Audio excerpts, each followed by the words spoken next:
Takkar is a year-long test series program with 146 tests. This program is especially designed for UPSC CSE prelims and mains exam. It has 4 phases. Phase 1, pre-cum-mains test. In Phase 2, we conduct tests exclusively for the prelims exam. And in Phase 3, we will conduct tests for mains exam. And in Phase 4, we will help you to prepare for interview through interview guidance program.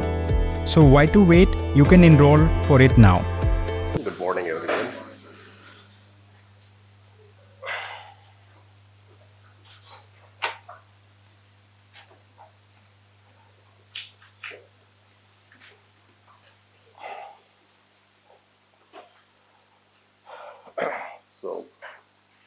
So far you know about public administration. No. So we tell why public administration was established. You also know about Wilson, that why he started talking about a separate discipline. And he started talking because implementation of policy was very challenging. So it is getting harder to run a constitution than to frame one. You know it. And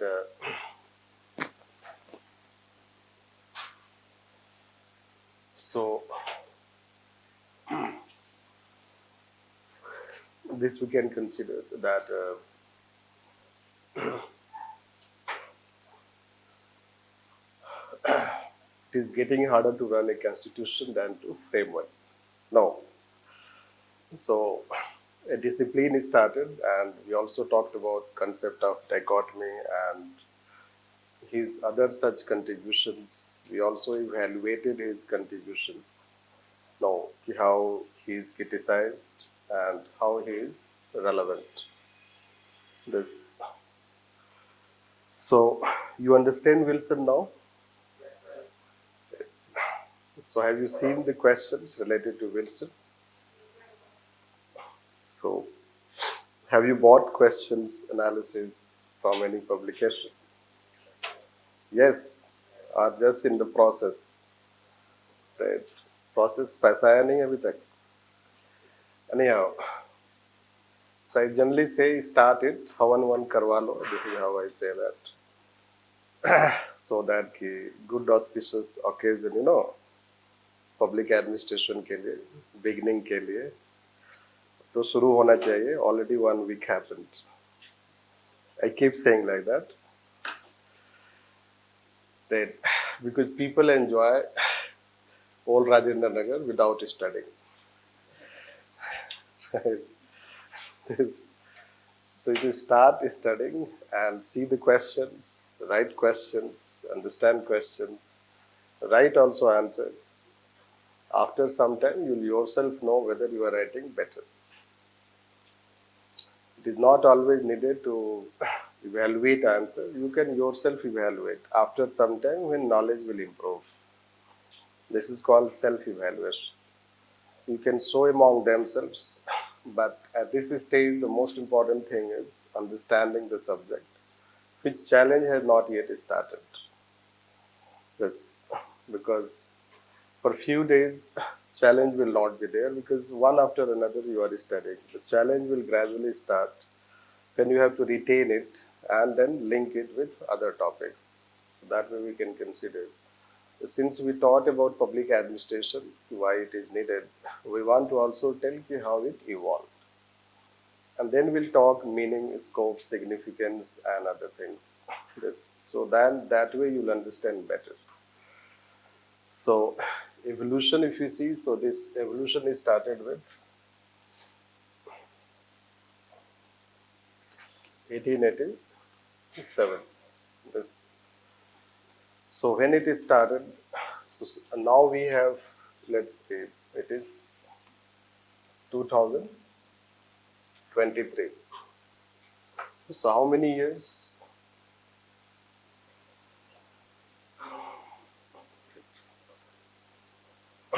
You can calculate it all.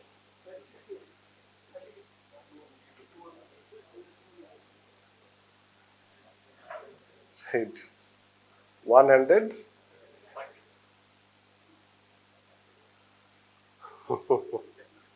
Thirty-six. I don't want to apply my mind. Anyhow, so it is almost 136 because few years back they asked 130 years. तो 6 years ही वो हुआ होगा, isn't it? Wilson is still relevant even after 130 years. That was the question. So it has become like that. So we have to see that what happens in that 130 years, isn't it? Huge it is. So it will be classified in different phases, let's say that. If you are asked to talk any subject, let's history or economy or polity, how India has evolved after independence, you may divide into different phases. No, you divide if it is economy, so you can take first 40 years, then you can take next 30 years. Two phases, isn't it? So why we take first 40 years as first phase and then next 30 years as second? There is similarity in it. A similar pattern you find. That first 30 years, so it is socialist era, next 30 years it is capitalist era largely. That is a pattern to analyze. So similarly, when we have evolution, it has a pattern, and that pattern we say either you say phases, stages, or in a more academic sense, we say it as paradigm.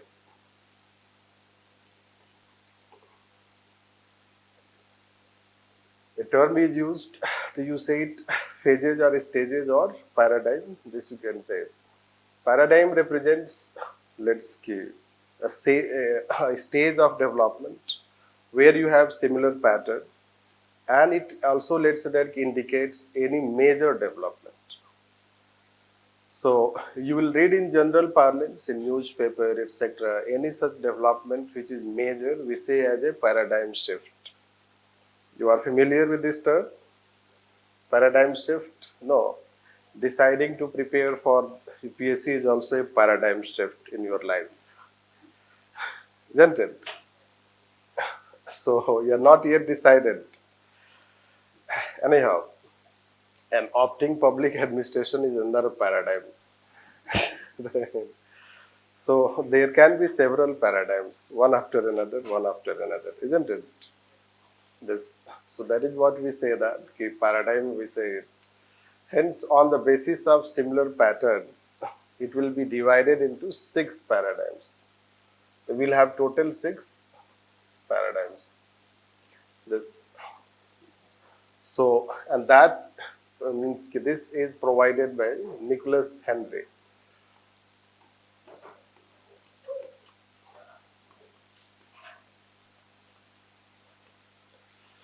So there is a thinker like Nicholas Henry, he explains it in 6 paradigms, evolution of public administration. Although if you read any other textbook like say Mohit Bhattacharya, he will give only 5 paradigms. Yes, because generally you know that things are not updated in our country, you know. Academicians, others, they do not update the thing. So, like say in schools, still you can find the syllabus taught, which was also taught during your parents' time. Sorry to say that.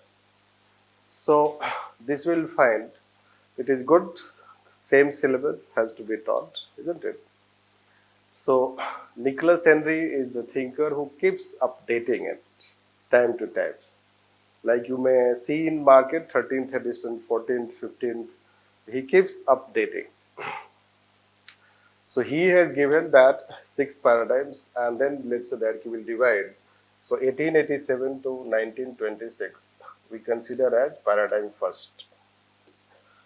So it was a phase when public administration experienced its emergence as a separate discipline. The talk was more focused on separate discipline. This I will just give briefest way, then we will further elaborate it. So it was like when Wilson started talking dichotomy, so its focus was more on dichotomy, discipline, dichotomy. This is how it happened. Now, how long you will keep talking discipline, dichotomy? No. अब starter के बाद food भी आना चाहिए, isn't it? Main, right? It should be delivered. Starter हो गया है. This is how we have to take. So then paradigm second comes. So it is 1927 to 1937. We say it as paradigm second. And it is considered the glorious era of public administration. This. So, or the golden era, you can say. Everything has its own golden era, isn't it? So, it's the best time of public administration, which focused on what Wilson was talking.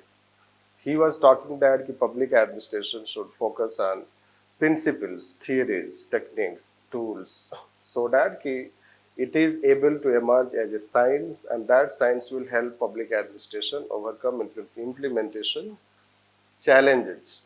This the theories, most of the theories emerged here. Largely, you will have those theories you can say. So, we say it principle building era.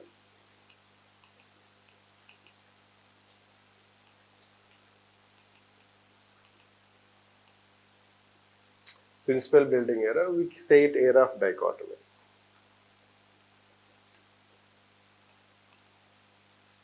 Yes. So now you know that we told one day we told about this. It is not important that only when you have a structure and process, so there will be efficiency. We need behavior also. Basically, initially what they focus was tools, techniques, structure and process rather than behavior. This.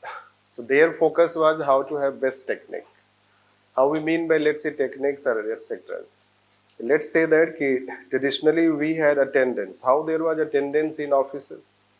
Manually it was done. There is a register. No. So you know how it is manipulated? Yes. The second day also you can go and you can enter your attendance of yesterday. Isn't it? This who, let's say, cares. That is how it is still done. People go on leave in government sector, and next day when they go, they enter their attendance in register. This. Then government started biometric system. Biometric system. So biometric system, it was department wise managed. Every department will have its own biometric system. For attendance, it improved from register to biometric system. That is called technique. It is improved technique. It will enhance efficiency in terms of attendance. This. So that is how it was done. But it has limitations, you know that. It cannot be introduced everywhere. Biometric. For biometric, you should have one entry and the same exit. Not entry separate, exit separate. Isn't it? What people will do? The Indian culture, you know it better. Anyhow, then it was also manipulated. You should know this. Hence, government introduced centralized biometric system, which is managed by Prime Minister Office. This, and Prime Minister Office manages it now. It is not. You cannot manipulate it. Anyhow, so what people started doing? People started coming on time, 10 o'clock, but they do not work.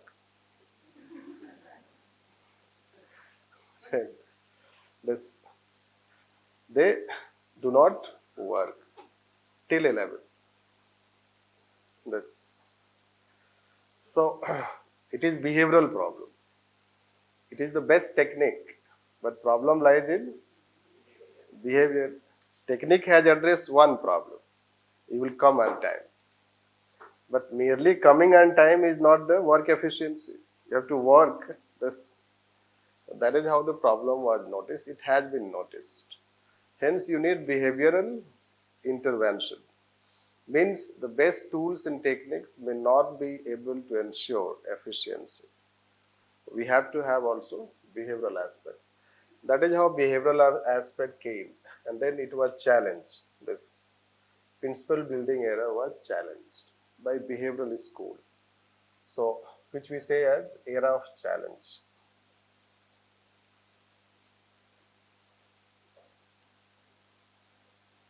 Era of challenge, and it was by human relation theory and behavioral theory. Yes. So, this will find that it is challenging. Now, let's say it is considered as also a separate paradigm. If you take different books, but Nicholas Henry does not consider it as a paradigm. So, once challenge came, so something is challenge means they reject this. Principal building era is rejected. Means principles are rejected. What they say is that the principles cannot bring efficiency. Right. They may not necessarily bring efficiency, when hence they rejected, and the focus started on human behavior. Like you will try to know why people come at 10 but still they do not work. What are behavioral factors? Whether they are not motivated, whether they have wrong attitude towards their work. There may be some causative factors why they are not, whether they do not like their work, whether their performance is not evaluated, or they are not incentivized. This their performance is not recognized. So behavioral aspects, let's say, we'll try to know those behavioral factors. This is how they try to know behavioral factors. Human relation theory and behavioral theory. So when it was challenged, so they challenge their all, let's say that key, important characteristics. This which I will elaborate when we'll go for elaboration. So when they challenge, it results into another thing that is called crisis of identity.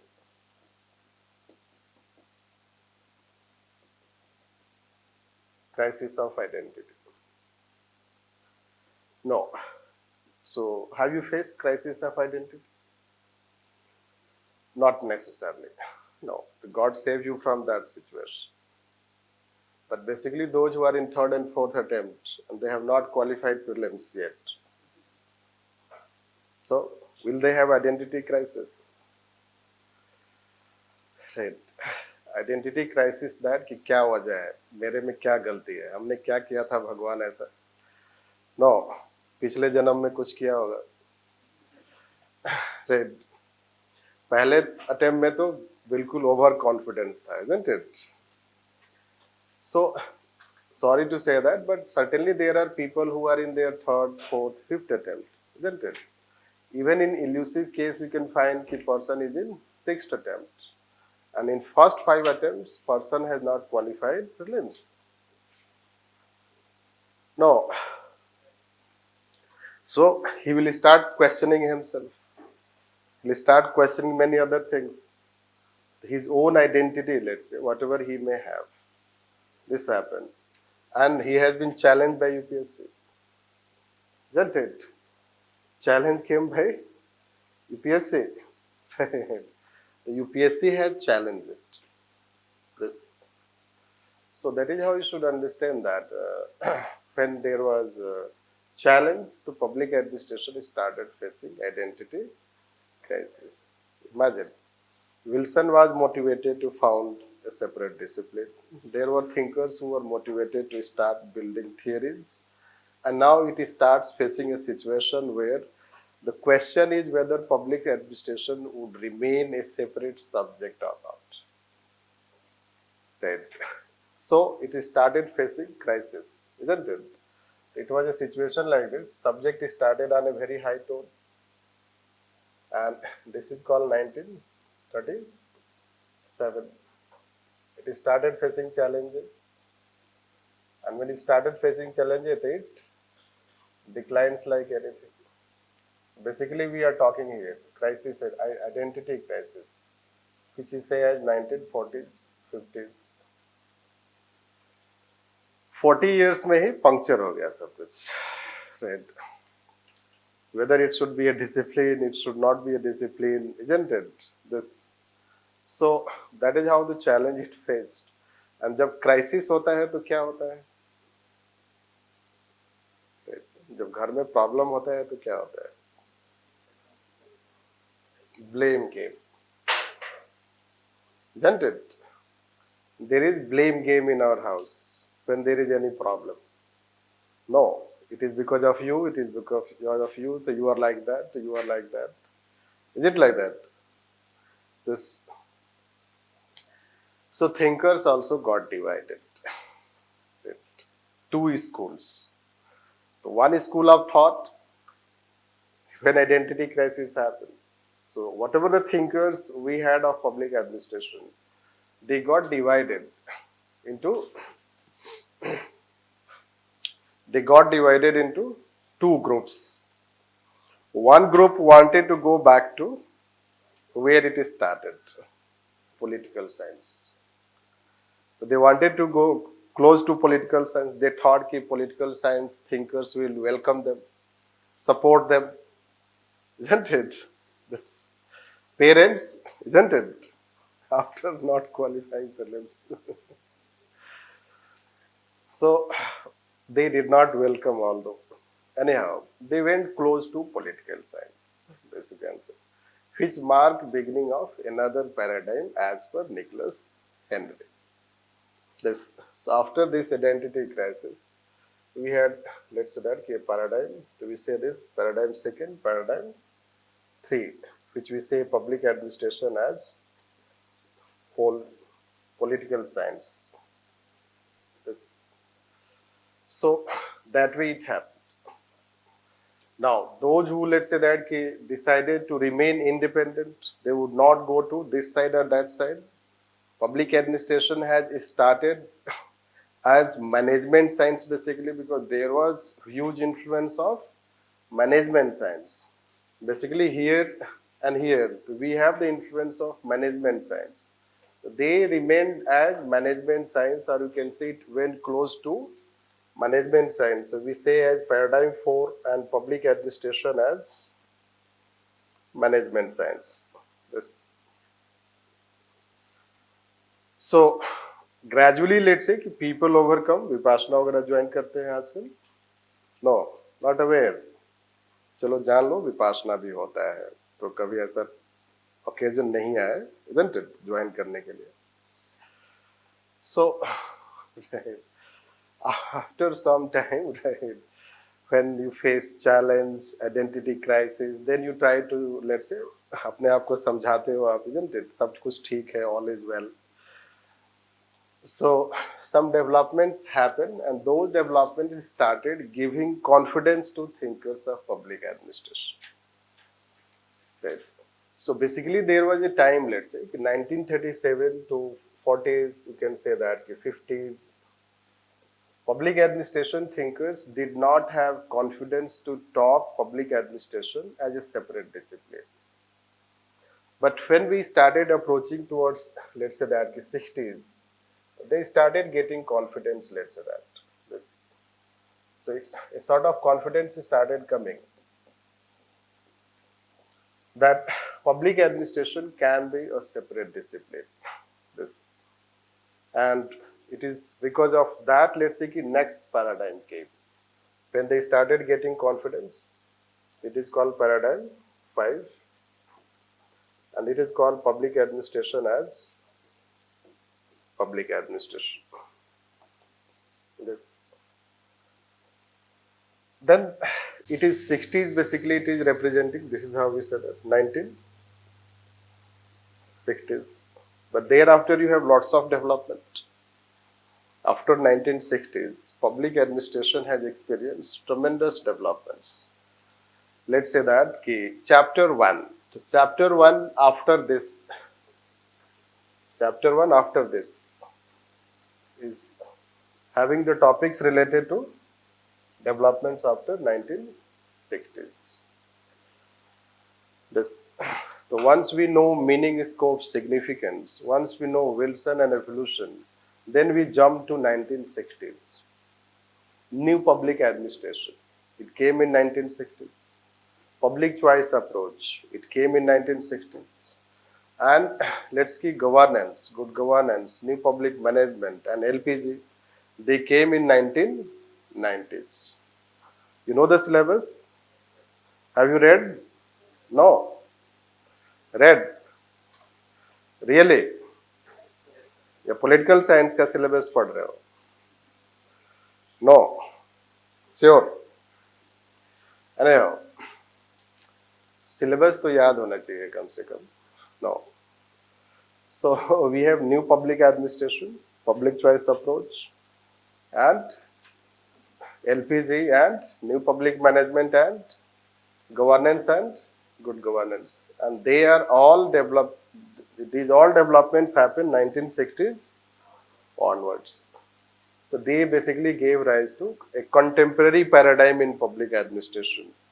And that is how we say it as paradigm 6. This.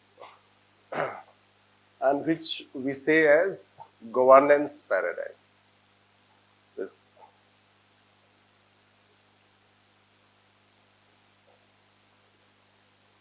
We say it as governance paradigm. That is how we know. So, when we say it as governance paradigm, we will talk that what is governance paradigm. A bit, let's say that complex. Public administration is simple to explain here. But as I told you that the challenge is not today. Challenge will gradually come. Isn't it? So when match starts, that time everyone is motivated. Isn't it? We should know that. But you know after some time what happens. Things may go smooth till 10 over, isn't it? After that, 5 people out. ऐसा भी होता है? Right. That is crisis of identity. So कुछ भी हो सकता है. कभी ऐसा सिचुएशन नहीं होगा कि 50 ओवर बिल्कुल प्लान्ड चल रहा है. ऐसा हुआ है कभी? होता है कभी कभी. Anyhow, but the question is that you face challenges and complexity, let's say that. So public administration, hence there will be several developments. So it will face challenge, and it will be, let's say that challenging also to understand one after another that what exactly that theory is, that approach is, and how it is different from other theories and approaches. This. So what we have, we started with a discipline. It has a good journey, let's say that. By 1930s, you can say 37. Then it faces challenge. When it faces challenge, they react in two fashion. One go to political science, another go to management science. And finally, they regained the confidence. When they regained the confidence, then public administration was known as public administration.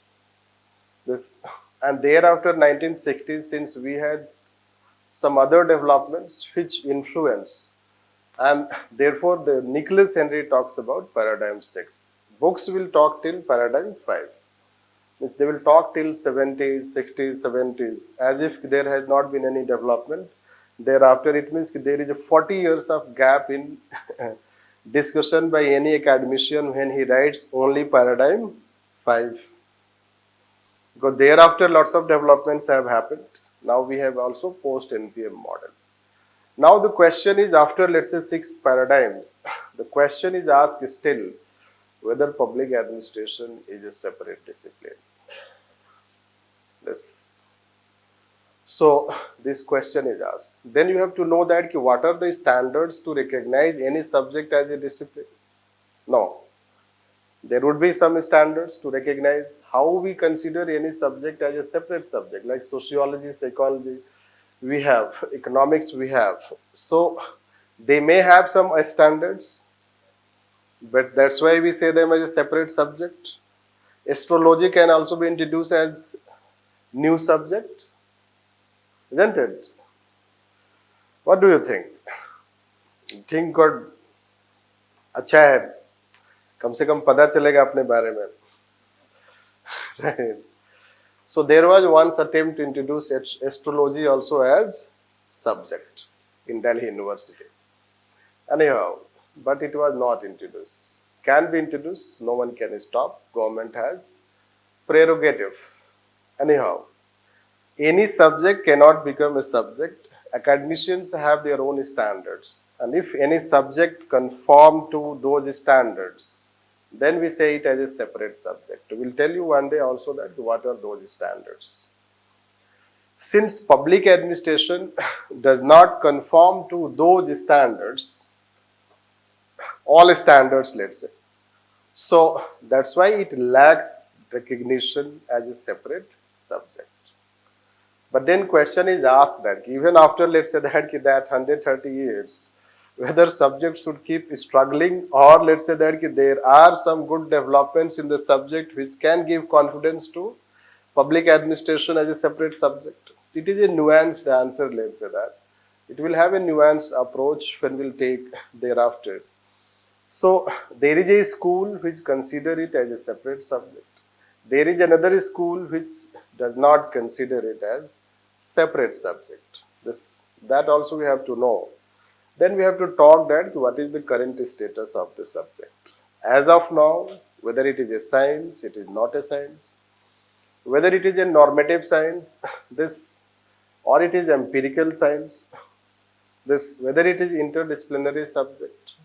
Basically, towards end, we will talk the nature and characteristics of public administration as a subject.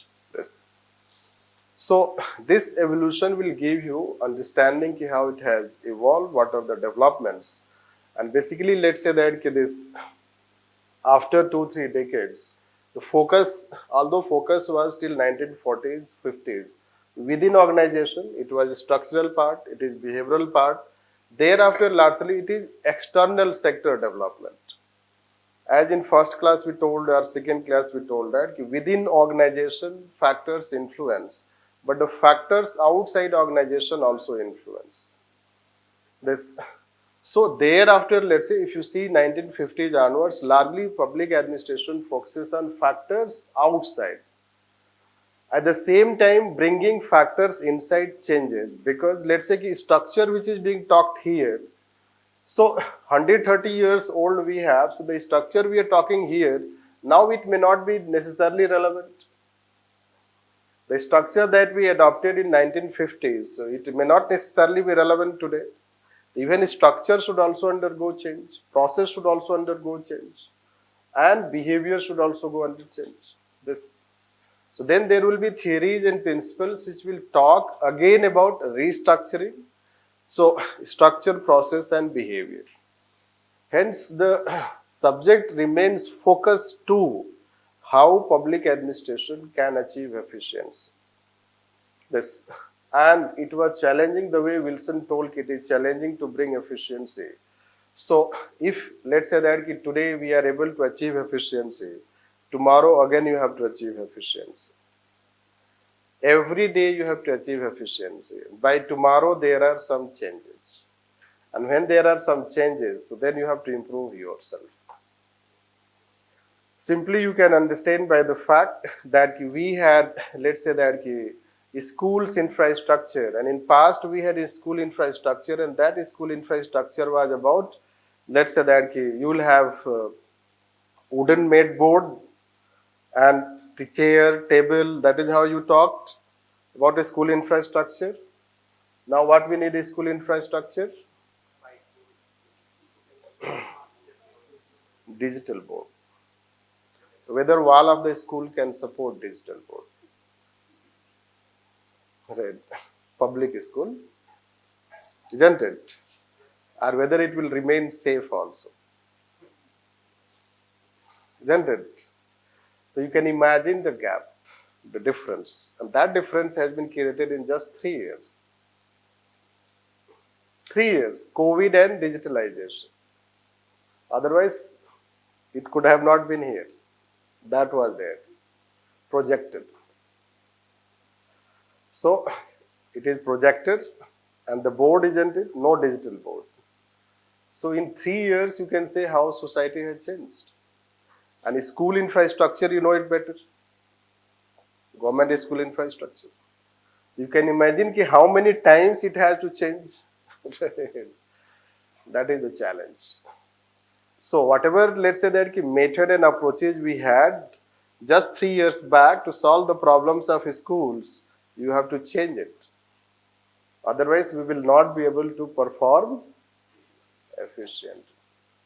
This, that is how the change happens. And this is what we have to summarize one after another. So let's write on that.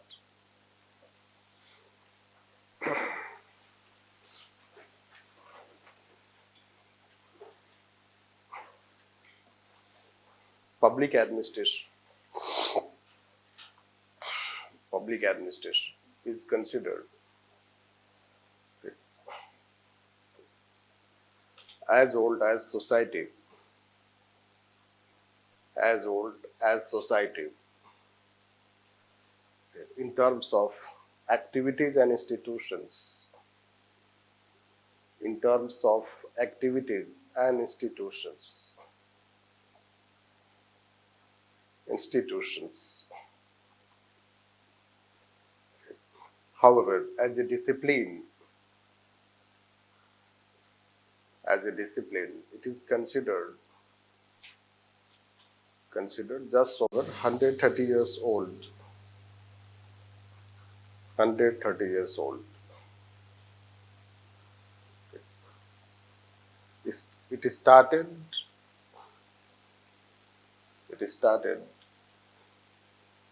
in 1887.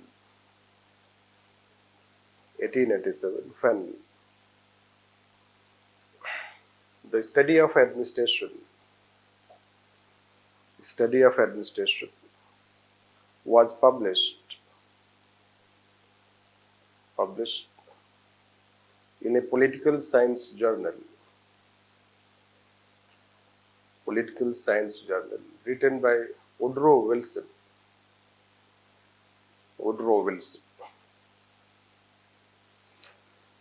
He strongly argued for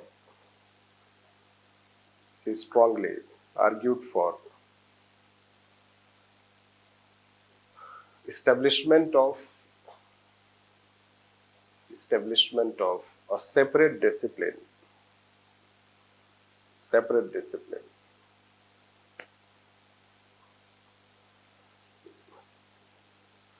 There were contributions before Wilson. Like by European thinkers, like by thinkers belonging to Europe,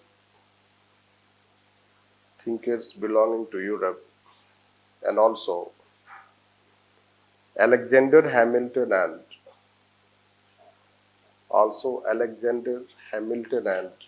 Thomas Jefferson.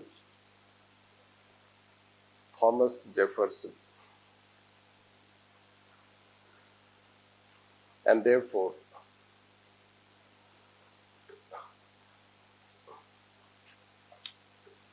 they influenced the growth of public administration.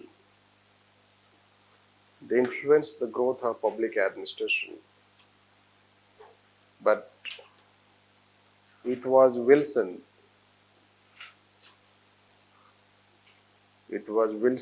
essay which became the beginning of a separate discipline of public administration. Change in paragraph, then you write. His call for a separate discipline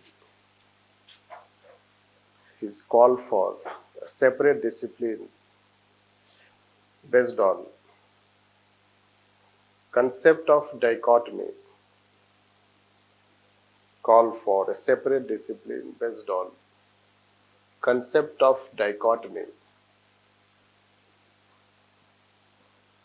Was taken forward by thinkers like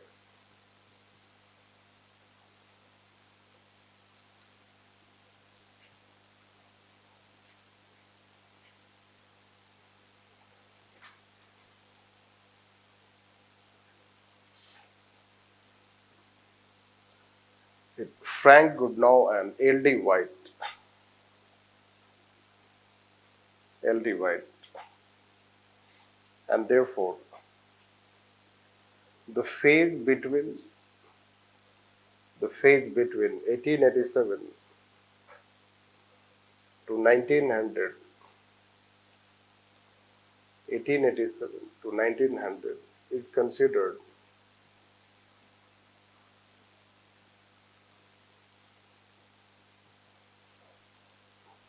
pre-paradigm phase. Pre-paradigm phase by Nicholas Henry. Pre-paradigm phase by Nicholas Henry.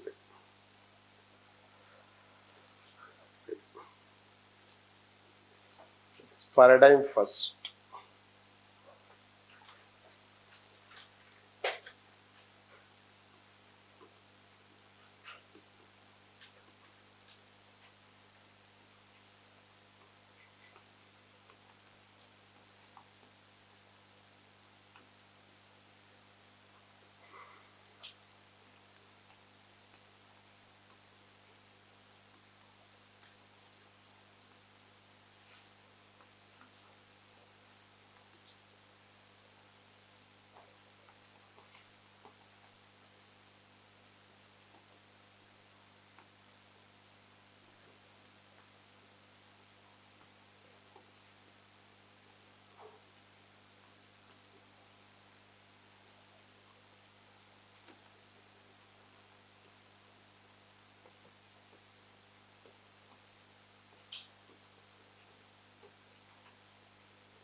So basically when we have told that when some developments happen, so those developments become basis for taking into consideration certain patterns.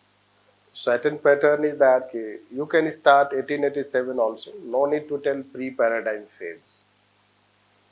We can say 1887 to 1926 in generic sense. As I told you, Patel Nagar and its metro station, isn't it? Remember that, it will help you clearing your doubts. Right, related to generic and specific sense. So, like when we have to talk in general, you can tell paradigm first 1887 to 1926. Even you don't have to write that years, let's say that. Simply you can say paradigm first was led by Woodrow Wilson. But when we talk in a specific sense, we have to know a bit details. No, otherwise when you will start reading books, you will find pre-paradigm. आप बोलोगे sir ने तो बताया ही नहीं है, isn't it? क्या पढ़ा है? नहीं आओ. मान लो क्वेश्चन आ जाएगा तो क्या pre-paradigm? No, everything is a potential question. This is how UPSC ulta pulta. So this is how it, let's say, it is a way to tell. The first book not on public administration, but a first book which can be related to public administration. It is a major development. When we have a first, let's say, that book, it is not directly related to public administration, but it talks politics and administration. When he talks politics and administration, it means that what Wilson was talking is relevant, isn't it? It is relevant, that's why someone is writing a book on that, politics and administration. And this book will try to explain the relationship between politics and administration. By the title itself, it is clear. That's why, let's say, relevance means whatever he was talking, it got its legitimacy, it got its support in academic term, and that is how a book was written. And that is how, let's say, Frank would now advance the thought of Woodrow Wilson. And for advancing his thought, he came to be known as father of American public administration. Because you can have only one father of the subject. That was Woodrow Wilson. So this we will find. So he was considered. By the way, this is also a question. Wilson was concerned about American administration. Why he is considered father of public administration? No. Wilson was concerned about American administration. So why can we say him as father of public administration?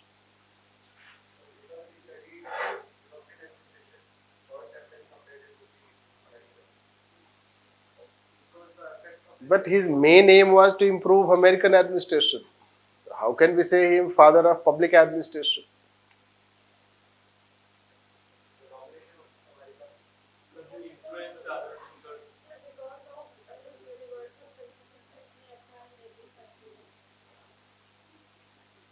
No.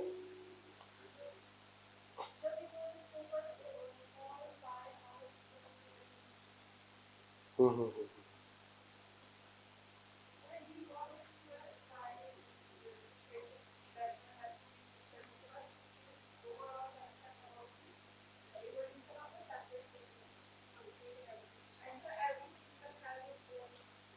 Mhm. So he was, let's say, even if he was concerned about American administration, it is true he was concerned about American administration. But the problems faced by any administration were same or more or less same. This even Indian administration, it faces challenge of implementation. So the problems which he highlighted, the philosophy which he propagated, that there should be a focus on implementation side. This, and when he was talking of a separate discipline, he was not necessarily talking American discipline of public administration, rather an independent discipline. Even if he was focused to US, but the concerns that he raised and let's say the solution he wanted to provide for as a separate discipline, they are relevant for any country, and that's why he is considered father of public administration, not American administration. That is how you should know it. Anyhow, so let's he further simply Frank Goodnow further defined what is politics, what is administration, and then he told you how they are two separate fields and they have two separate roles and functions.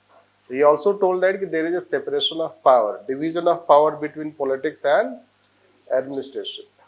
Politics exercises power related to policy making, decision making, and administration exercises power related to policy execution. And then let's say once he started publishing it, then further debates in US universities, others started on public administration. And then a time came that they started even introducing, let's say that this MPA program, that is Master in Public Administration. So universities also started talking about MPA, let's say public administration, and that is how let's see the first book written by L.D. White was published, and that gave the academic recognition to a separate subject. Hence, thought for a separate subject saw its, let's say, culmination, means it became a very high time and it was accepted that yes, it is a separate discipline. Universities also started in introducing public administration in their academics, and that is how we say it as academic recognition. One subject is recognized as a separate subject. We say once public administration is recognized as a separate subject, now then it should move ahead. Second role of the subject will be to build theories and principles. And that's why it ended and then second phase started, paradigm started. That is how we have to write. So let's write on this.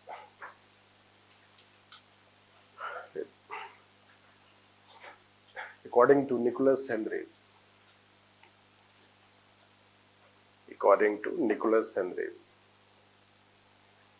the publication of Frank Goodnow book, the publication of Frank Goodnow book,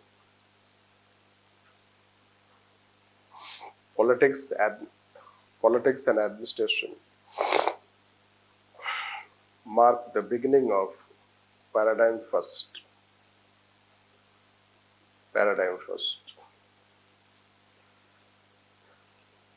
It was not a book on public administration.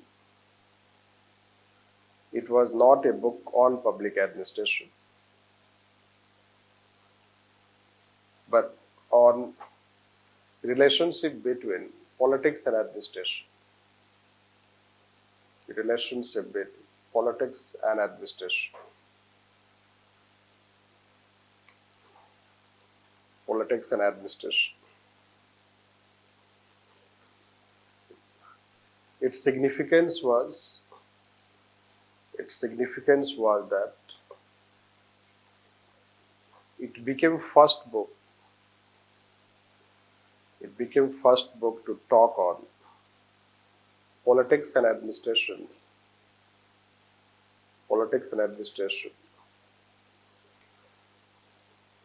which gave recognition to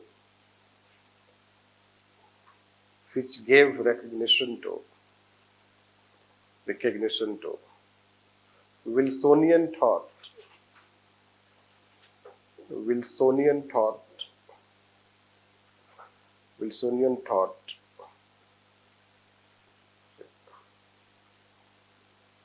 Frank Goodnow further advanced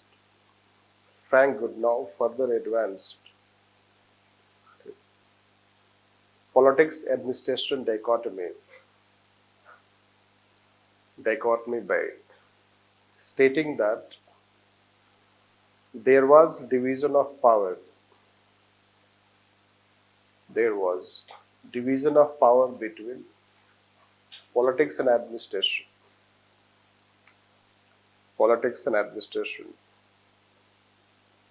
as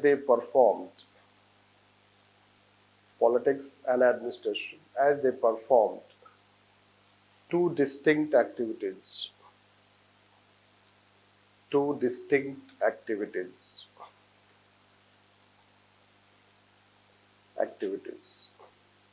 for which he was recognized as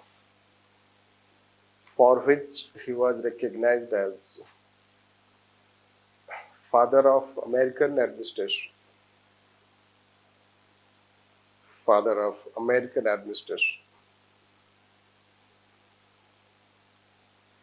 Change paragraph, then right. Dichotomy debate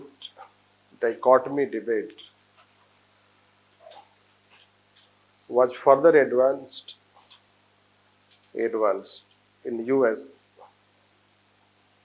and universities, academic institutions also started giving emphasis on public administration.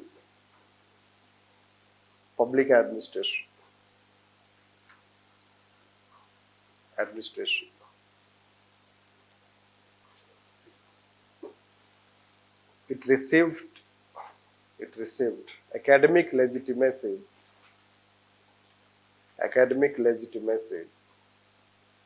when L.D.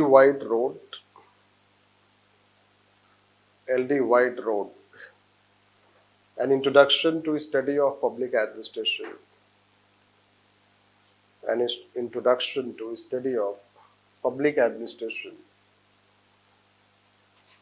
As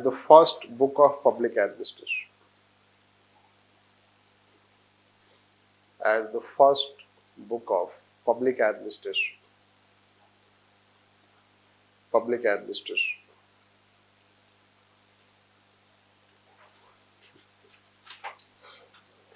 its impact was that its impact was that universities started offering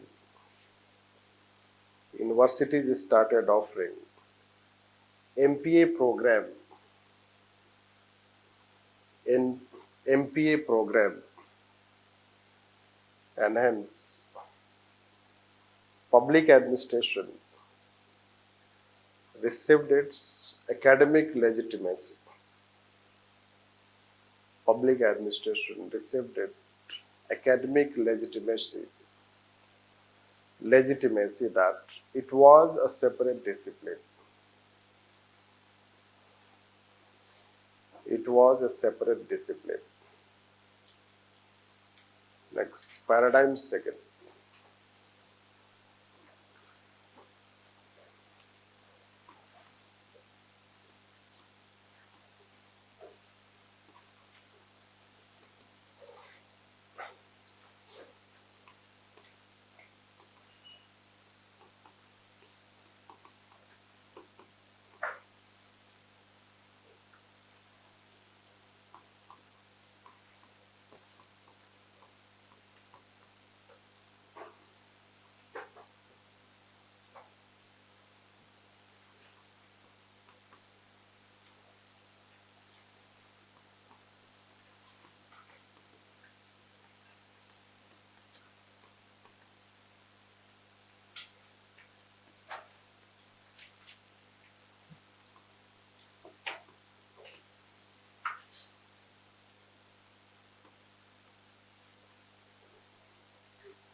So it enters in its glorious time, isn't it? Gradually you are also entering, isn't it? Foundation era is honeymoon time, sorry to say that. As long as you have your foundation badge, you can enjoy your life. This, no. घर के भी लोग क्या सोच समझेंगे? Foundation batch चल रहा है. No, to enjoy it. Anyhow, challenge will start thereafter. So it was foundation era. Till foundation era. So as we told you that principles. So now Wilson told that public administration as a discipline should build good principles, theories and techniques. So one phase ended, it should be a separate discipline. Now it's enough. It is recognized. What you are saying is right. Recognized. Universities started also offering MPA program. This Master in Public Administration book is also written. Now let's do the most important thing. for which the subject is being separated. And that it should have its own theories and principles. That is how. So, three important theories emerged. They did not necessarily emerge in this phase, let's say that. You should know that. We say it as overlapping paradigms. One paradigm cannot be completely separated from another paradigm, isn't it? Like say you think that new economic policy started in 1991. No, but liberalization started when? In Rajiv Gandhi time itself. You should know that. Golden Handshake Program. This SEBI was established before 1991. You should know this. And Memorandum of Understanding was also signed before 1991. So you cannot separate it. Already steps were being taken to reform economy, but largely we say 1991. So we cannot separate, let's say, one phase from another phase. There can be overlapping. This you should know. Even if they may have written this in first paradigm itself, but their impacts were felt in that time. Largely in the second decade, third decade, they had their impact. And that's why we can talk about them. So by the name itself, scientific management, it means management was not scientific. The Taylor will talk scientific management. So it is a theory, let's say that. Similarly, classical theory, name you'll find this. And then ideal bureaucracy you'll find. So by the name, let's say that, scientific. The scientific is equal to classical. And classical is equal to ideal. So they are the highly standardized things. Anything is ideal is highly standardized. No. Ideal level of preparation. Isn't it? So that is how standardization, right? This you can say.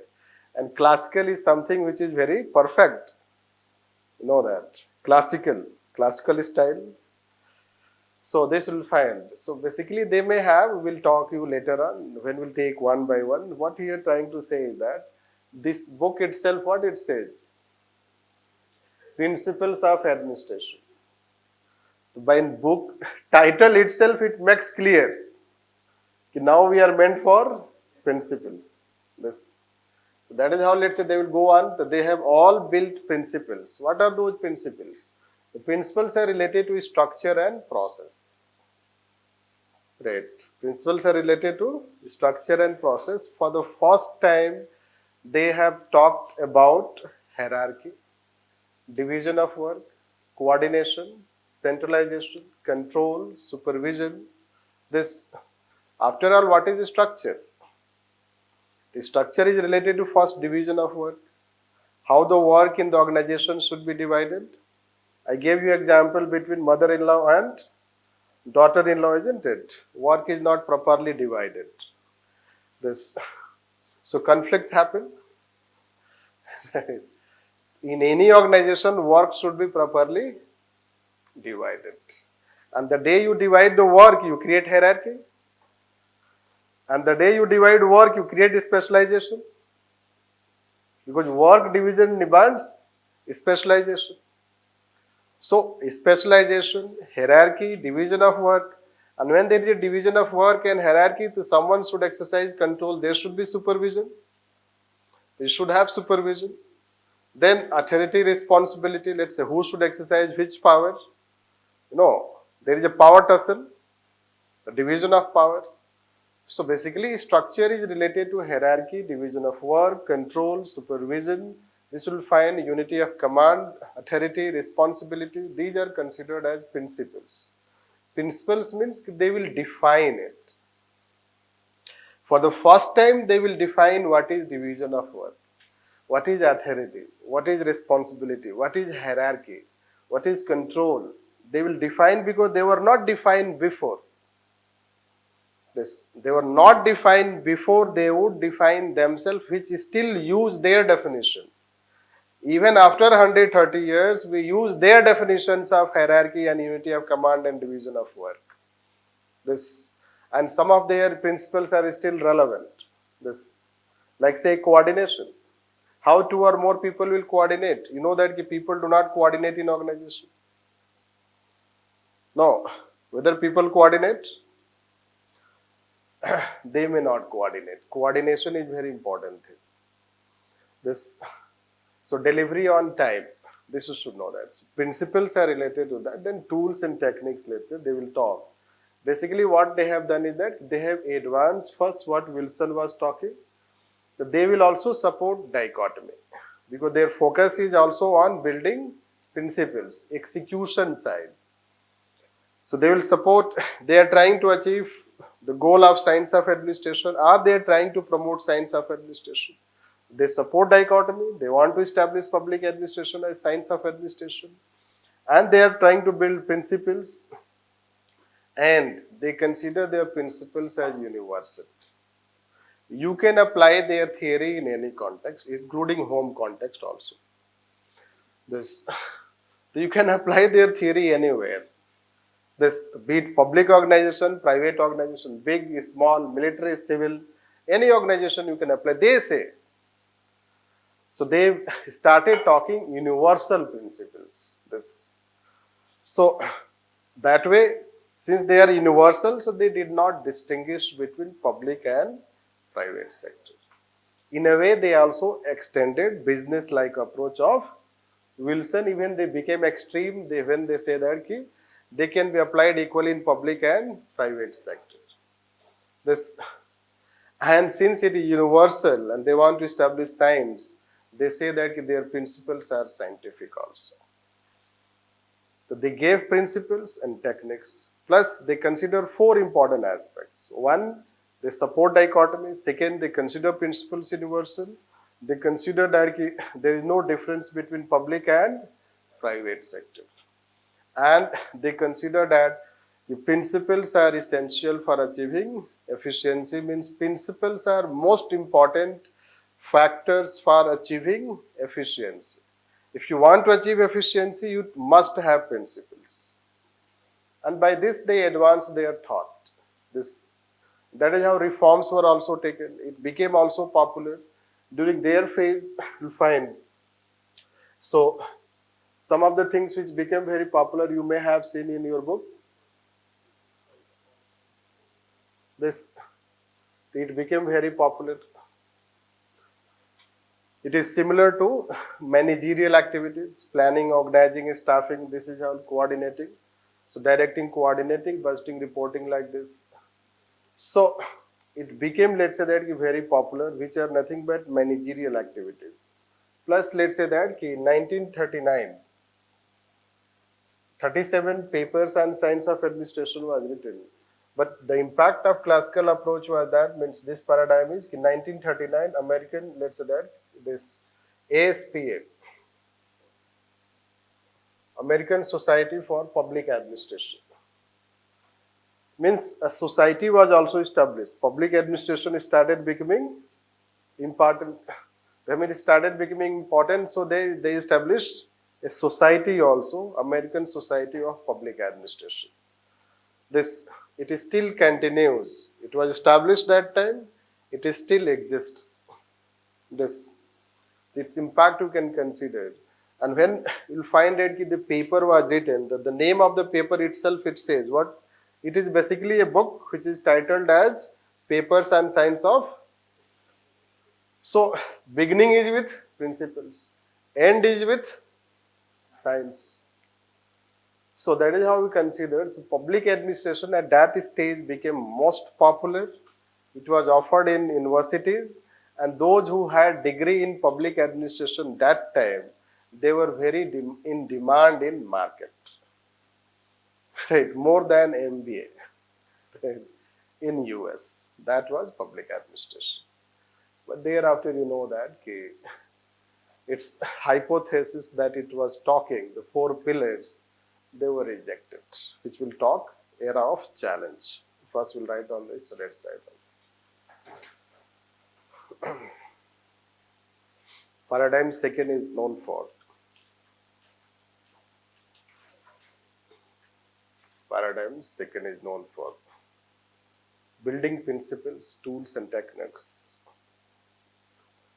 building principles, tools and techniques for achieving efficiency, for achieving efficiency. It experienced three major theoretical developments. It experienced three major theoretical developments as mentioned above. As mentioned above means you have already written. In examination, don't write like this. Yes. It had following four defining characteristics. It had following four defining characteristics. Defining characteristics. First, it considered principles universal. It considered principles universal,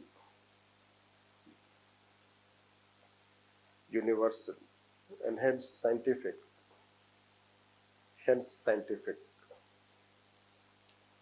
Next, and hence scientific. Next, principles could be applied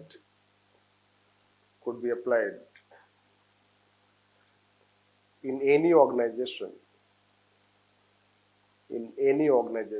public or private, public or private. Hence, did not distinguish public from private. Did not distinguish public from private. Next, they supported Wilson's concept of dichotomy. They supported Wilson's concept of dichotomy. Concept of dichotomy.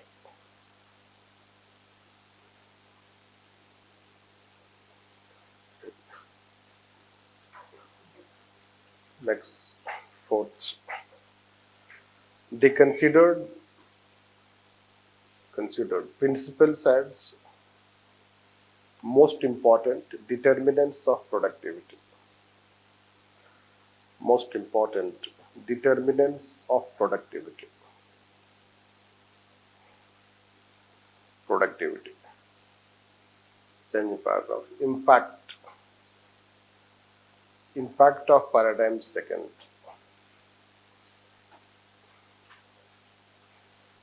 It had the most profound impact. It had the most profound impact in terms of discipline and practice. Discipline and practice.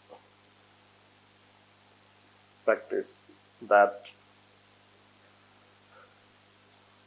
first theories and principles were formulated. Theories and principles were formulated. Next, administrative reforms were introduced. Administrative reforms were introduced.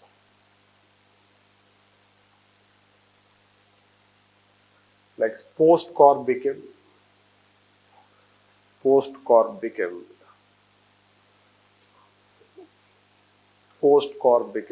a popular managerial characteristics.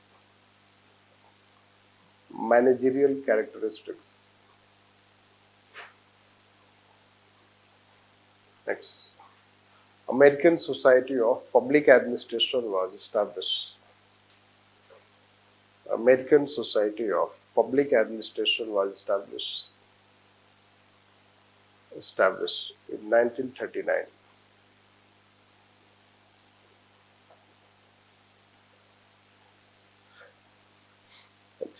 Therefore, public administration in its third decade, got recognized as a separate discipline, as a separate and scientific discipline. Separate and scientific discipline. It achieved its highest level of recognition. It achieved its highest level of recognition when in 1937,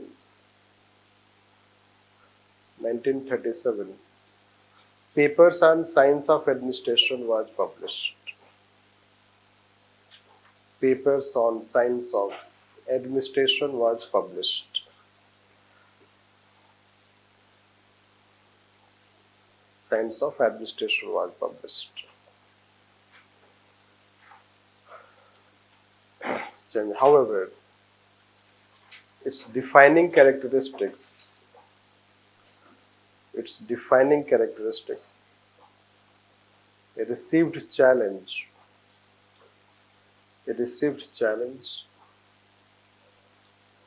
from Human Relations and Behavioral School. Human Relations and Behavioral School.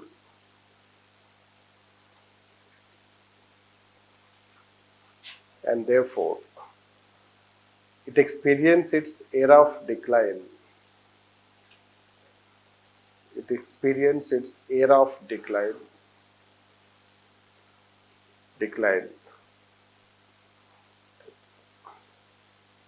from 1940s to 1960s. 1940s to 1960s. Let's say era of challenge.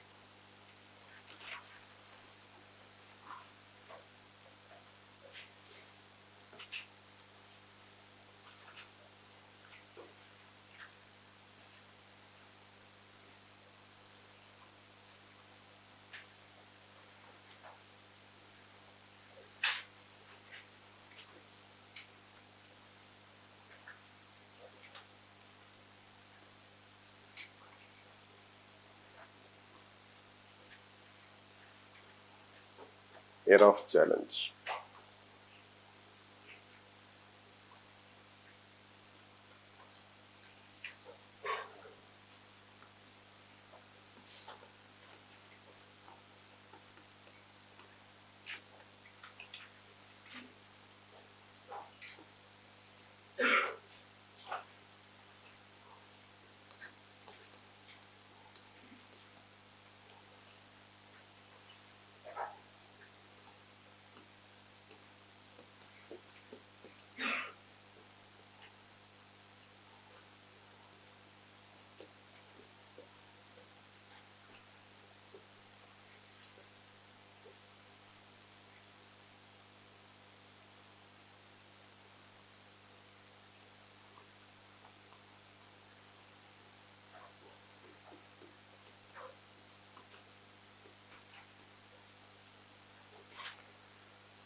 So, when we talk about classical era, like we were talking, what are those 4 factors? 4 factors you will understand better when we'll teach chapter 2. fully. If you are understanding it is good. If you are not understanding, not a problem.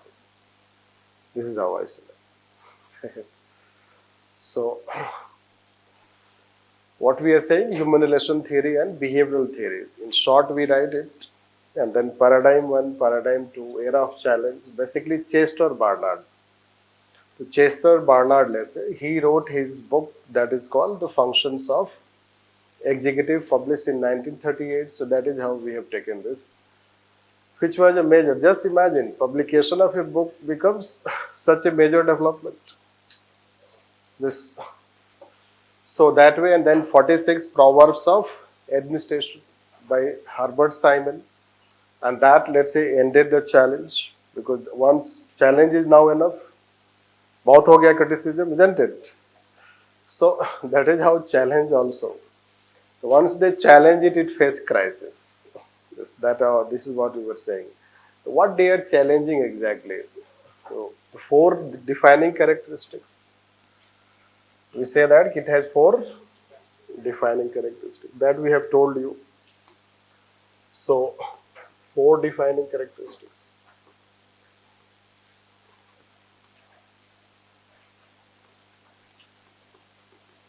So one is, we say that dichotomy. No.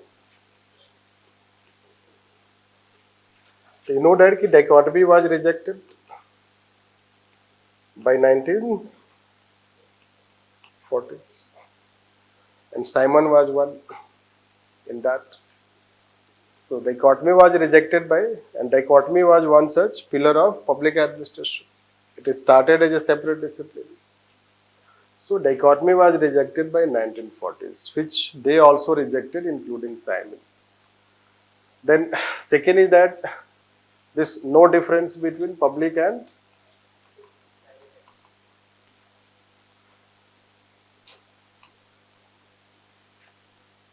private administration. But can we say this is also rejected? Because both are different. Public administration is different from private administration. Can we say? Otherwise, you should be doing your MBA, isn't it? Anyhow, IAS should be replaced by CAT. Is it like that? CSAT and CAT. Right. Anyhow, so this way we can say this. It is different. And later, somewhere we'll talk you formally how it is different. It is also rejected. Then next thing they are saying is universal. Principles are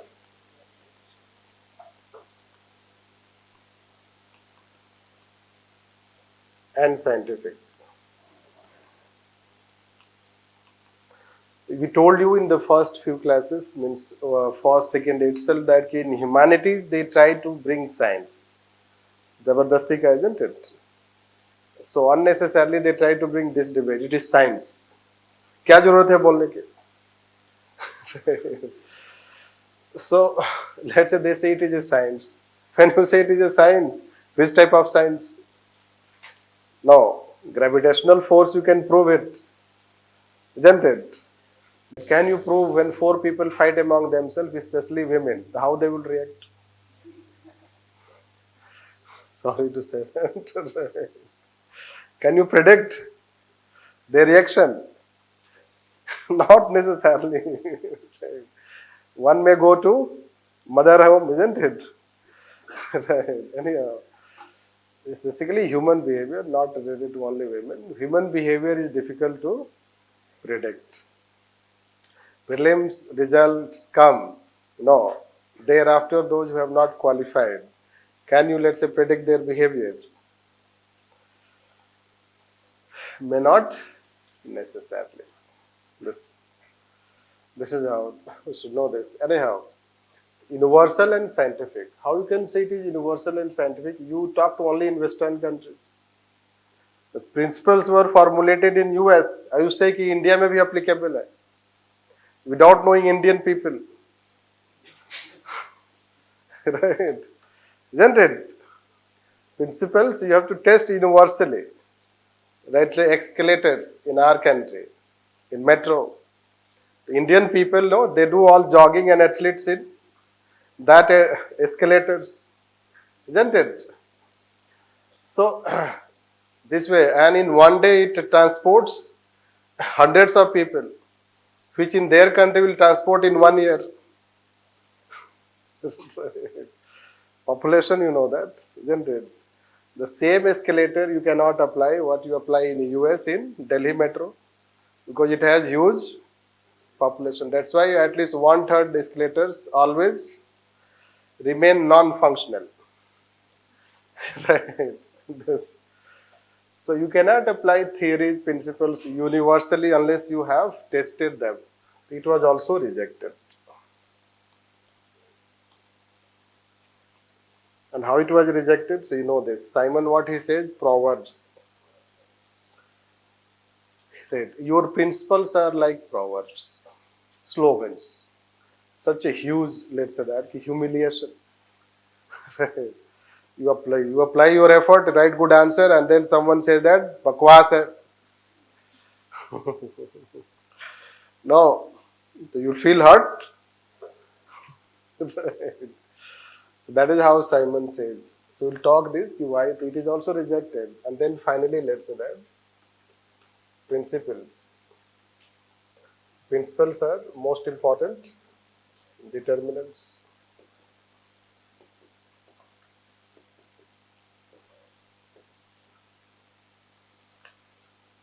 So principles are most important determinants. But whether they are determinant, as we have told you already, example of biometric system. No, biometric system, people can come in office, still they would not work. This लोगों ने ये बोला है मोदी जी हाथ पकड़ के थोड़े काम करवाएंगे, आ गया वही बहुत काफी है.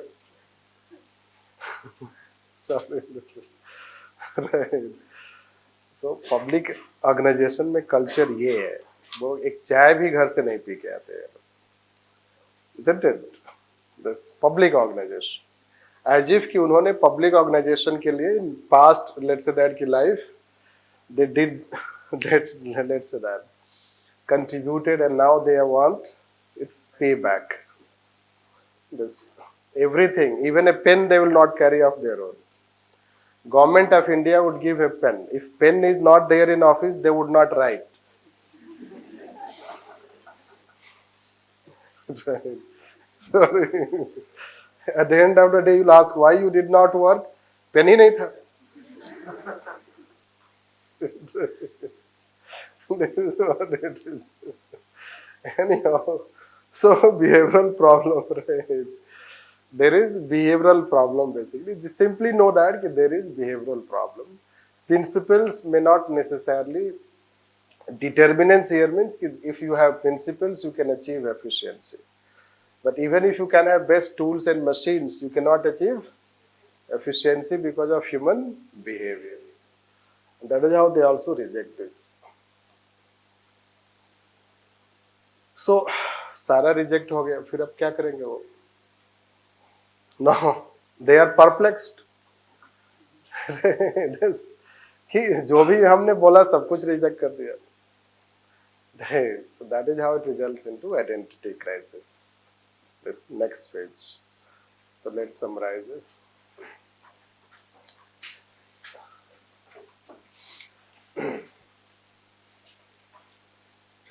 Since human relation and behavioral thinkers, human relations and behavioral thinkers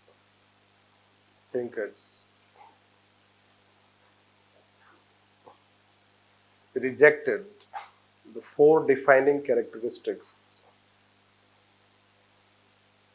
The four defining characteristics which gave so far identity to public administration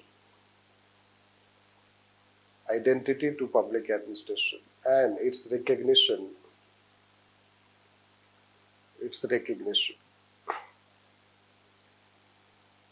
and hence it entered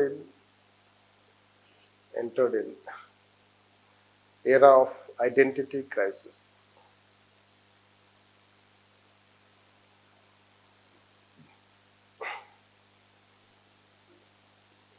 Identity crisis.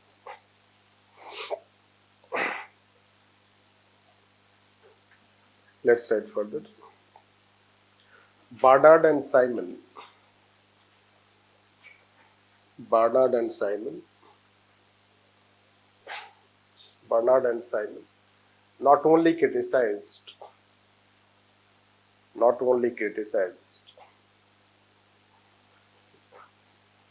paradigm second, but also provided alternatives.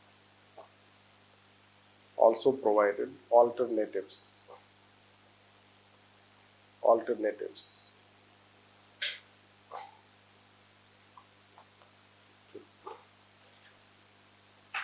Which, according to Nicholas Henry,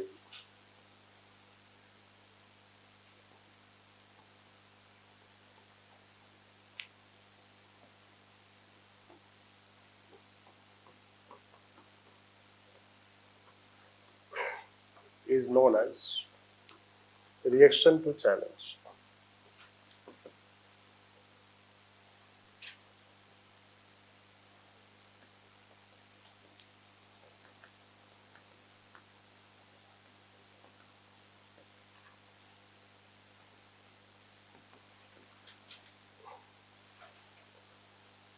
Right. 47 is taken.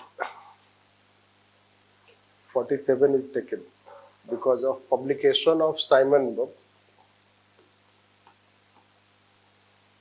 Publication of Simon book. Administrative behavior.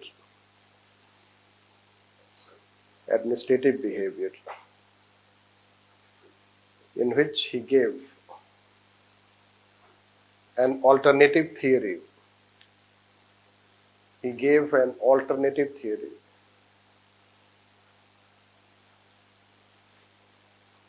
Theory 2, classical approach.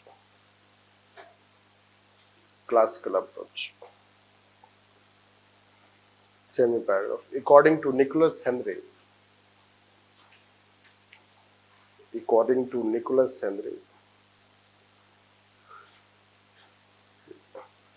crisis of identity experience.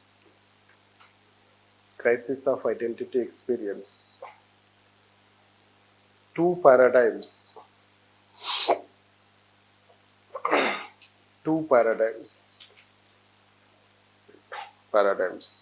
One known as political science and the other known as management science. One known as political science and the other known as management science. Note, N-O-T, note. N-O-T-E, note. Rupee wala nahi hai. First note for your class, isn't it? We'll keep supplying you 100 rupee note, 1000 rupee note, so that you can remember. Right. So N-O-T, note. In general,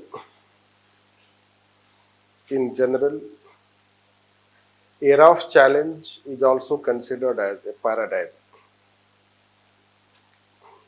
Era of challenge is also considered as a paradigm.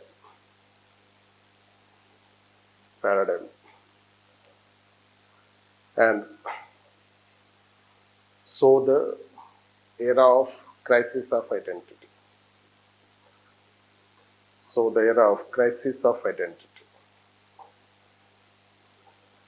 However, Nicholas Henry has given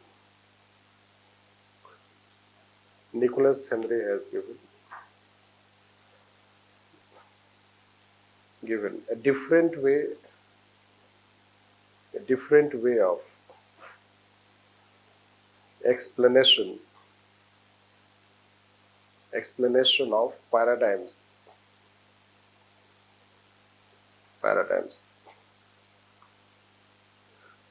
which is popular and largely accepted.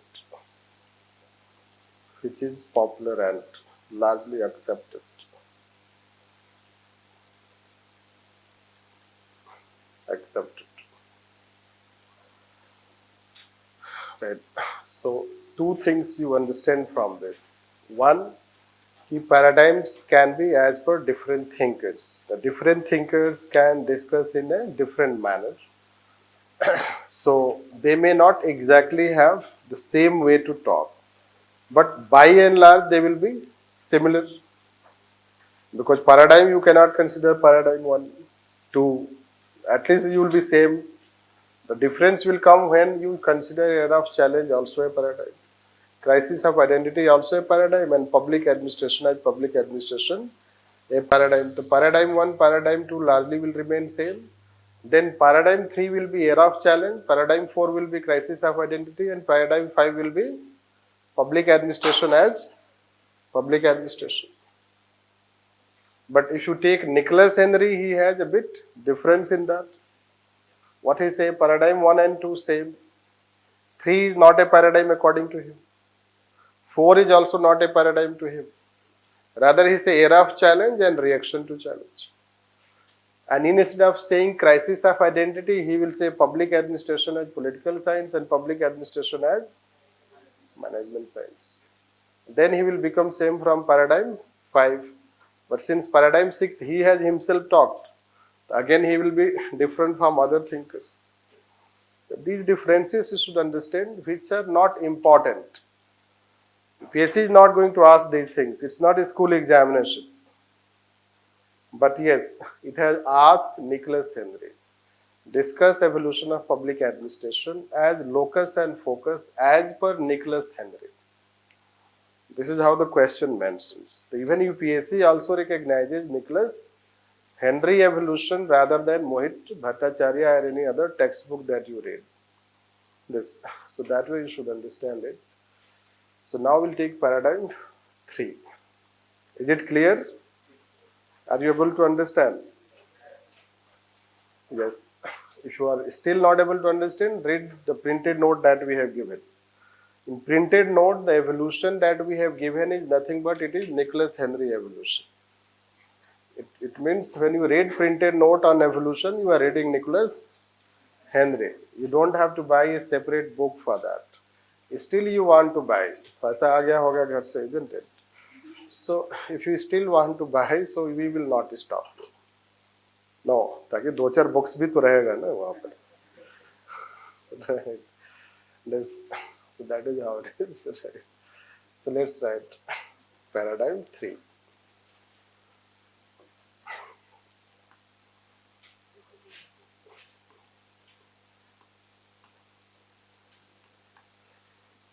Now, basically, year is not important. You can write 1950. You can write like this also. It was just important for 1 and 2. Thereafter, it is not important. Exactly, you have to write like this. 50s you can write. Then you can write like 60s. This. So, sorry, you can write 70s, not 60s. This. It is 1950 to 1970, let's say that. But you can write 70s also, 50s also. That option is also there. And it is public administration as political science. And under this influence, 2 development happened. Comparative public administration and development administration. That's why syllabus you should read. To understand all these things, otherwise you will not understand ये सब क्या है. Isn't it? Physics के topic नहीं है ये सारे. So, CPA means comparative public administration. So, public administration as political science. So, they went close to, let's write that, when there was identity crisis. When there was identity crisis, a school of thought went close to political science. A school of thought went close to political science. as they had less confidence. They had less confidence about public administration as a separate discipline. As a separate discipline. That is, a situation has emerged in which thinkers face challenge.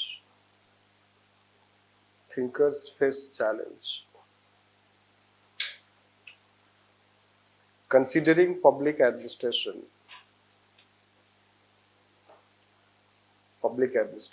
as a separate discipline.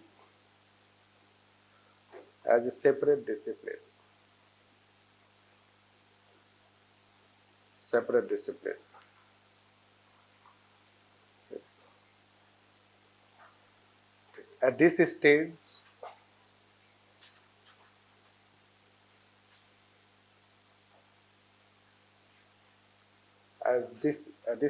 James Gauss remarked,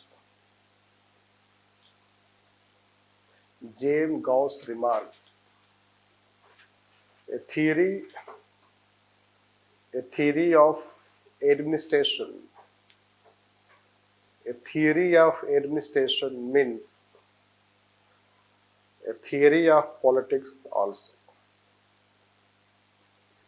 A theory of administration means a theory of politics also.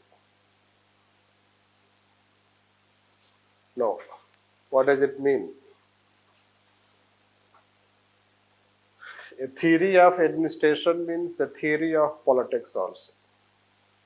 देखो, चूंकि आपके mind में politics के लिए बहुत ही गंदा चीज है, सॉरी टू से दैट, तो अच्छा चीज तो आएगा नहीं. But politics means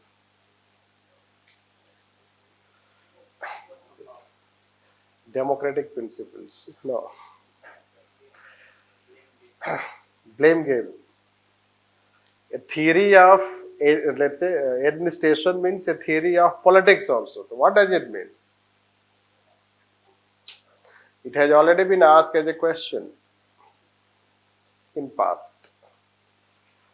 See, since public administration went close to political science, so whether you develop a theory in political science, it will be claimed as also theory in public administration. And when you develop a theory in public administration, it can be considered as a theory in political science. Isn't it? This. So that is how it is saying. Since public administration went so close to political science that whatever the developments happen in public administration, they can be also claimed as development in political science. It means it is indicating the close relationship between politics and administration. It is indicating the crisis era of public administration. It is indicating that public administration went close to political science as thinkers had less confidence that public administration could remain an independent subject. However, still, let's say that when public administration went close to political science, it was not still merger. Both were not merged. And political science thinkers did not, let's say, encourage them, motivate them. If you have no confidence or you are lacking confidence, come us, we will rehabilitate you. Isn't it? It was not like that. It was public administration thinkers who wanted to go to political science as they lack confidence. It represents a particular juncture of 1950s and 60s when public administration lacked its independence. And when it came under influence of political science, that is how this field emerged. Comparative public administration. By the way, you should know that we do not have a pure thinker of public administration. We don't have a pure thinker of public administration. Largely thinkers will become political science scholar और एक के साथ एक free का मामला है यहाँ पे. So political science thinker you became, and then you want to also become thinker of public administration. Wilson himself was a political science scholar. The founding father of public administration is a scholar of political science. Right? And then the two thinkers who provided a theory were engineers. Taylor and Henry Fayol. That's why engineers, you should be happy. Right? Taylor and Henry Fayol both were engineers. And then the person who rejected, he was also political science scholar, Sir Herbert Simon. So basically, you'll find that thinkers, political science, they have a close association with political science. Even the person who led the CPA movement, Fred Riggs, he was also having political science background. This. And these developments were influenced by political science thinkers. Since public administration went close to political science, the political science was also experiencing comparative politics. In political science subject, if you study, so during 1940s, they also had comparative politics movement. This and public administration also started experiencing comparative politics. And when development administration will come, so we'll tell you that the political science thinkers started talking development administration as a separate field in public administration. So that is how it happened. So let's write on this. At this stage, public administration experienced two major developments.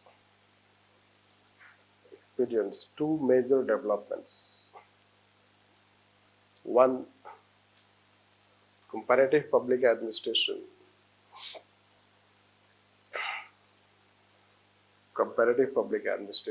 And the other, development administration. Both were influenced by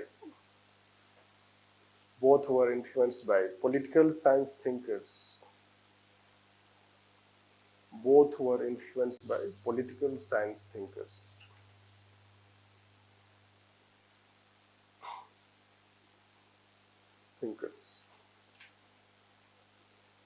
This, then enough to talk on this. It's shadow area, transitional area, no need to focus more. When we'll teach CPA development administration, you'll yourself know all these things. Let's take paradigm 4.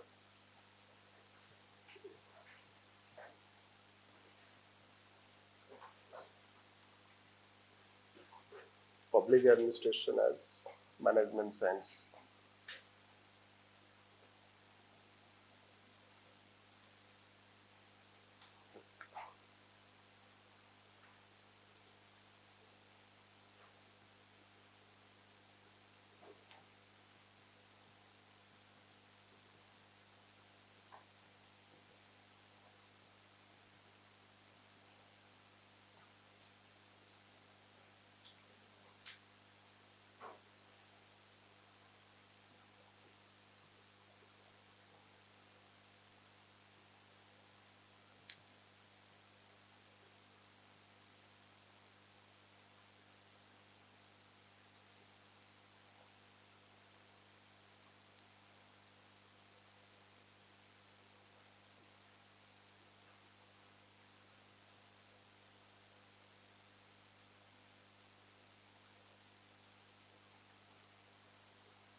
So basically, it happens that the way American Society of Public Administration was established, it is also started publishing journal.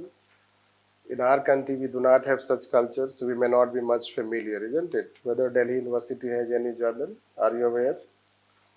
Yes, only those people are aware who write in journal because they write and read themselves. Anyhow, so the question is that you should know that the essay was also published in a political science journal. Right? Essay was also published in a political science journal. You can imagine that a publication can give rise to a separate discipline. That is the status of journal. This. Similarly, administrative science journal was also started. It was started in 1956. And name itself, administrative science, that. This. So it is administrative science, it will deal with administration also. At the same time, it also dealt with this management science, means research related to any organization, be it public organization or private organization, be it public, private, research related to any such organization, public, private, was published in that journal. It shows that the lack of difference between public and private. It is similar to paradigm second. Paradigm second was also under influence of management science, scientific management. Classical theory, they were all influenced by management, post-corp. The post-corp activities are common to public also and private also. The post-corp, all the activities performed by managers and they are also performed by administrators. That way you should see. That is how we can consider it. And that is, it represented basically lack of difference between public and private organization. And that is how it went close. And there was method, let's say, method that was used was case study method. So case study nowadays you are familiar with ethics paper, but in private sector, corporate sector, case studies are done. Case studies can be done failure of nano. So how nano, let's say that it failed. There can be failure of any such company, Nokia, why it failed in first phase, isn't it? Once it was quite successful, thereafter it failed. So there can be many failures also, success story also they can study. So that is how they follow case study method. Same thing was applied. And at this stage, let's see, a book was also written by Simon in 1958. And that book name was Only Organization. The title of the book was Organization. They did not have confidence to use public or private. Yes. Only organization means जहाँ मर्जी वहाँ apply करो. So basically it is a phase which is also representing lack of difference between public and private organization. That is what we have to write. So public administration came under influence of also once again management science. Means side by side two developments happen. On the one side, public administration is under influence of political science. On the other hand, it is under the influence of management science. That is what we have to write. So let's write on this. Okay. Public administration. Public administration once again came under influence of management science.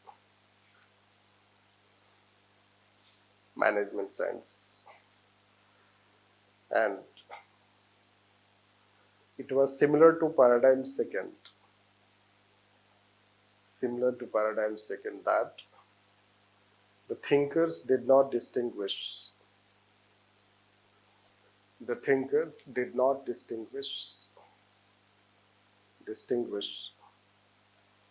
Public administration from private administration. Public administration from private administration. For them, administration was administration. For them, administration was administration. Administration was administration, irrespective of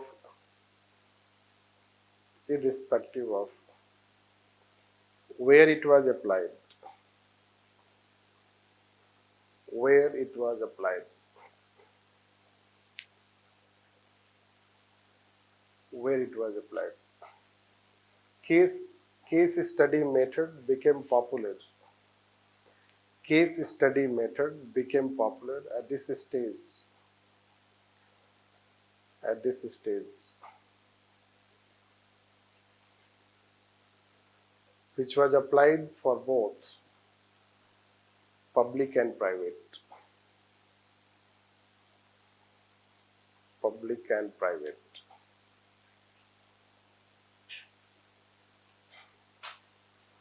Public and private.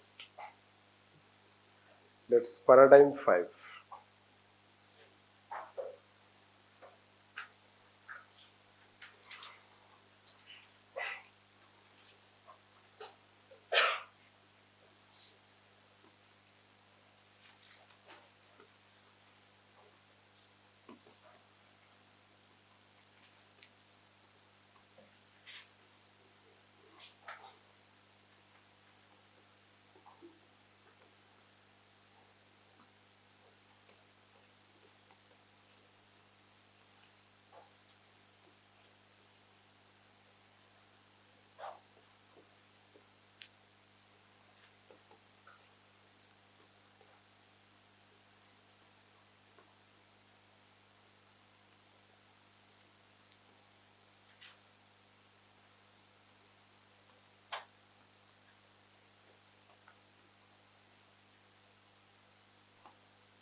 So when we say public administration as public administration, after crisis of identity, management science, public administration, isn't it? When you face challenge, etc., when you have low confidence, you go to your friends. No. Then after some time comes to chalte hain ab. Isn't it? You are re-energized. No. That was it, let's say, kind of situation, you know that. When public administration went to political science, it went to its friend, mother discipline, you can say that. And management science, it is called alter ego, because management science has profoundly influenced public administration. We use the term alter ego. Public administration alter ego is management science, and mother discipline is political science. So on that basis, let's say, so then a time came that they started getting confidence. How they started getting confidence? Because of this new public administration. If you take this new public administration, so new public administration talks about public administration. The term public administration is there, although it is new. Even if it is new, but still public administration is relevant. So new public administration was A development which gave, let's say, confidence, because they were talking new, but still they were talking about public administration. That aspect you can see. And NASPA is an association of over 250 colleges in US. Over 250 colleges, universities, institutions, they came together to form an association. And this association promotes and give accreditation to MPA program. It promotes MPA program in US. It means that public administration as a subject was relevant, that's why it is promoting. So when an association is formed, so it is a kind of regaining of confidence. And its development is so important that it was established in 1970. And that is how public administration starts from 1970. Or let's say that when we have told this 1970s, it is because of this. It is considered as an important landmark in the time when public administration was facing crisis. Now let's say that public administration was known as public administration. It was known as management science.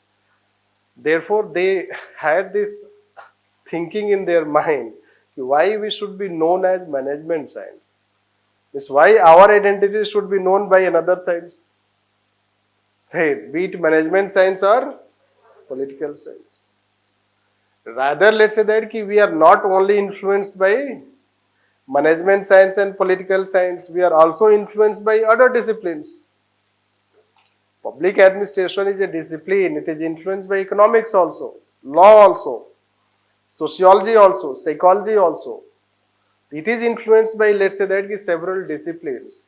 So when it is influenced by several disciplines, so why it should be known as political science or management science? Right. It should be also known as sociology, as psychology.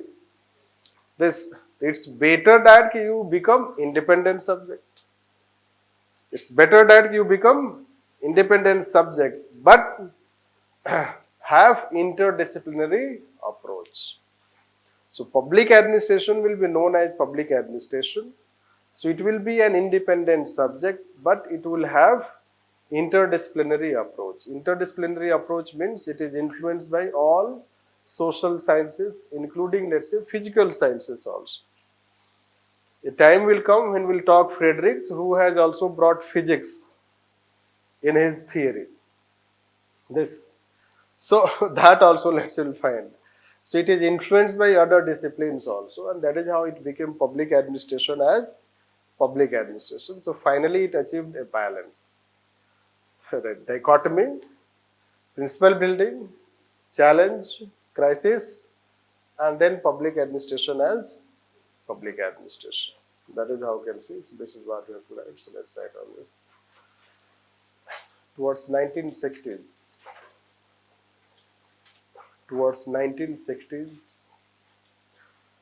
public administration thinkers started gaining confidence.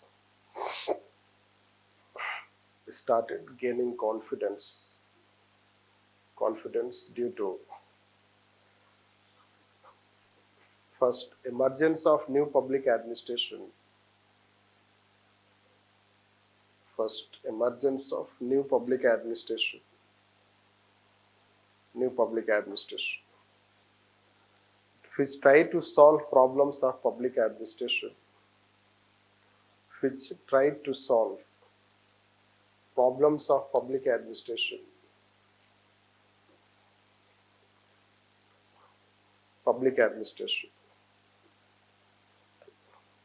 By redefining it rather than moving away from public administration.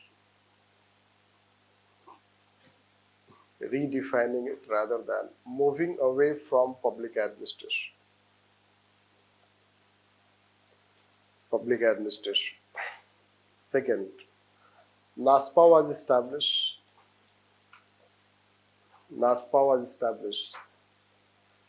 as an association of Association of over 250 colleges, institutions in US to promote and recognize MPA program, promote and recognize MPA program,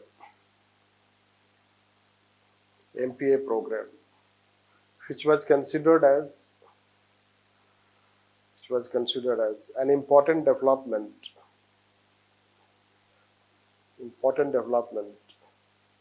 for the field of public administration.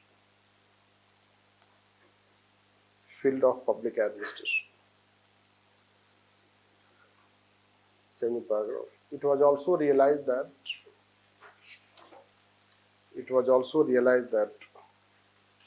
public administration was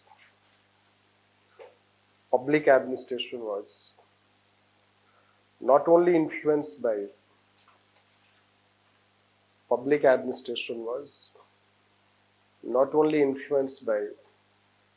political science, its mother discipline,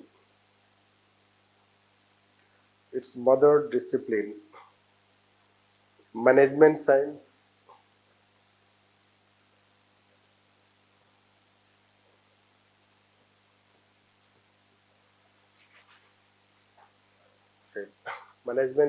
its alter ego, but also by sociology, psychology,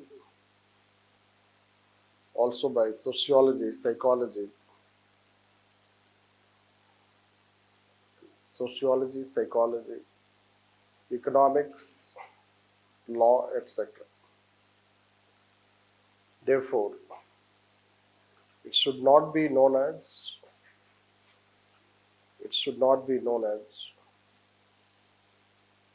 political science or management science. Rather, it should be known as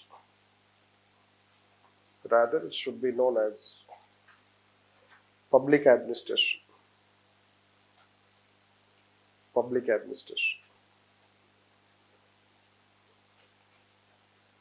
But with interdisciplinary approach.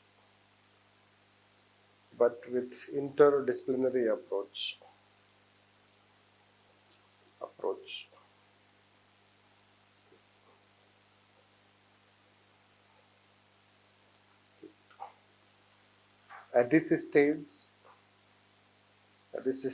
public administration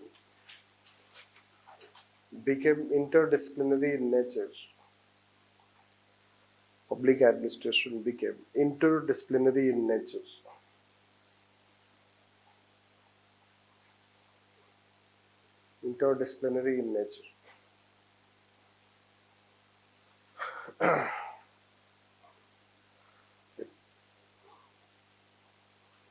It experienced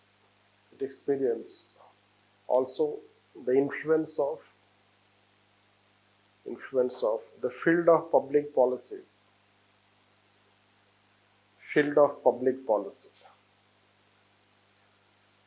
in public administration. Hence, paradigm 5 was also characterized by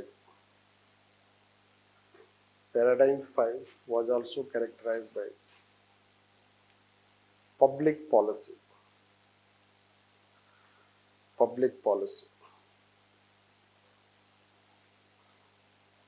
So this is what we can consider like. Basically, let's say that there was a time when focus remained more on implementation side and dichotomy concept, and this is how the development's happening. But you have a separate chapter also. That chapter is also known as public policy. There was a time when public policy field also emerged, and it has its influence on public administration as a subject. Let's say Simon also belongs to the field of public policy. Waldo also belongs to the field of public policy. It also became one such characteristics. Therefore, during 1960s, you can say, 70s, you can say, public administration as a subject. It was not only influenced by this or that subject, but rather it was influenced by many other subjects. Hence, it became interdisciplinary, and its also focus was on public policy, means policy formulation, not only policy not only policy implementation. This, and that is how paradigm 5. Let's write paradigm 6.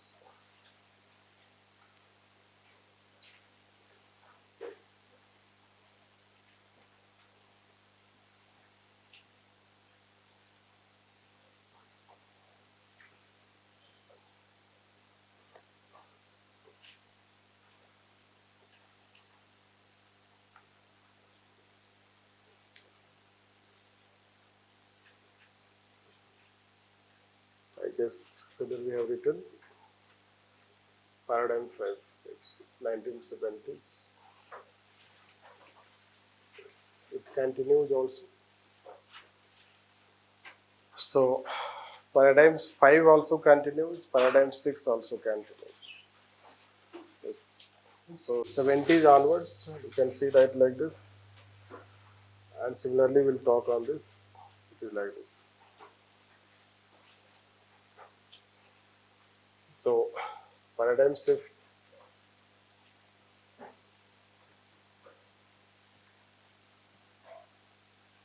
It is known as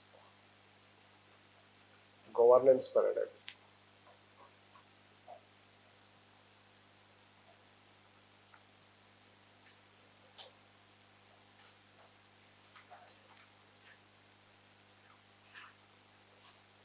Governance paradigm.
So it will take a bit time. It is a bit complex to tell, but we have to tell in a simple way. Because you know that unless we teach you this called new public and management, governance and good governance at least, it will be difficult to understand, including teaching globalization. So in this paradigm, and all are very radical. So many developments happened during let's say 90s. There were several developments happening during 1950s. Similarly, 1990s also lots of development happened.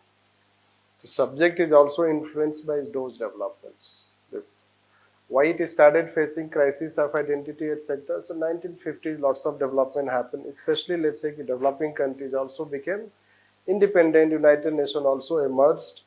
So public administration had to perform in different situations.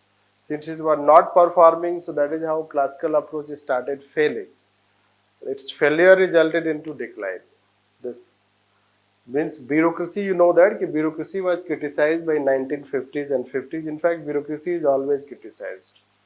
No, hardly you can find any appreciation in newspaper about bureaucracy, isn't it? What you read is criticism. No, two IAS fight in hotel in. So let's see, it can be a front page news. Two IAS have done some good job, that will not be a front page news. But two IAS fought in hotel, that is necessarily going to be published. Media वालों को भी मजा आता है, isn't it? इसलिए वो भी IAS बनना चाहते थे, बने नहीं.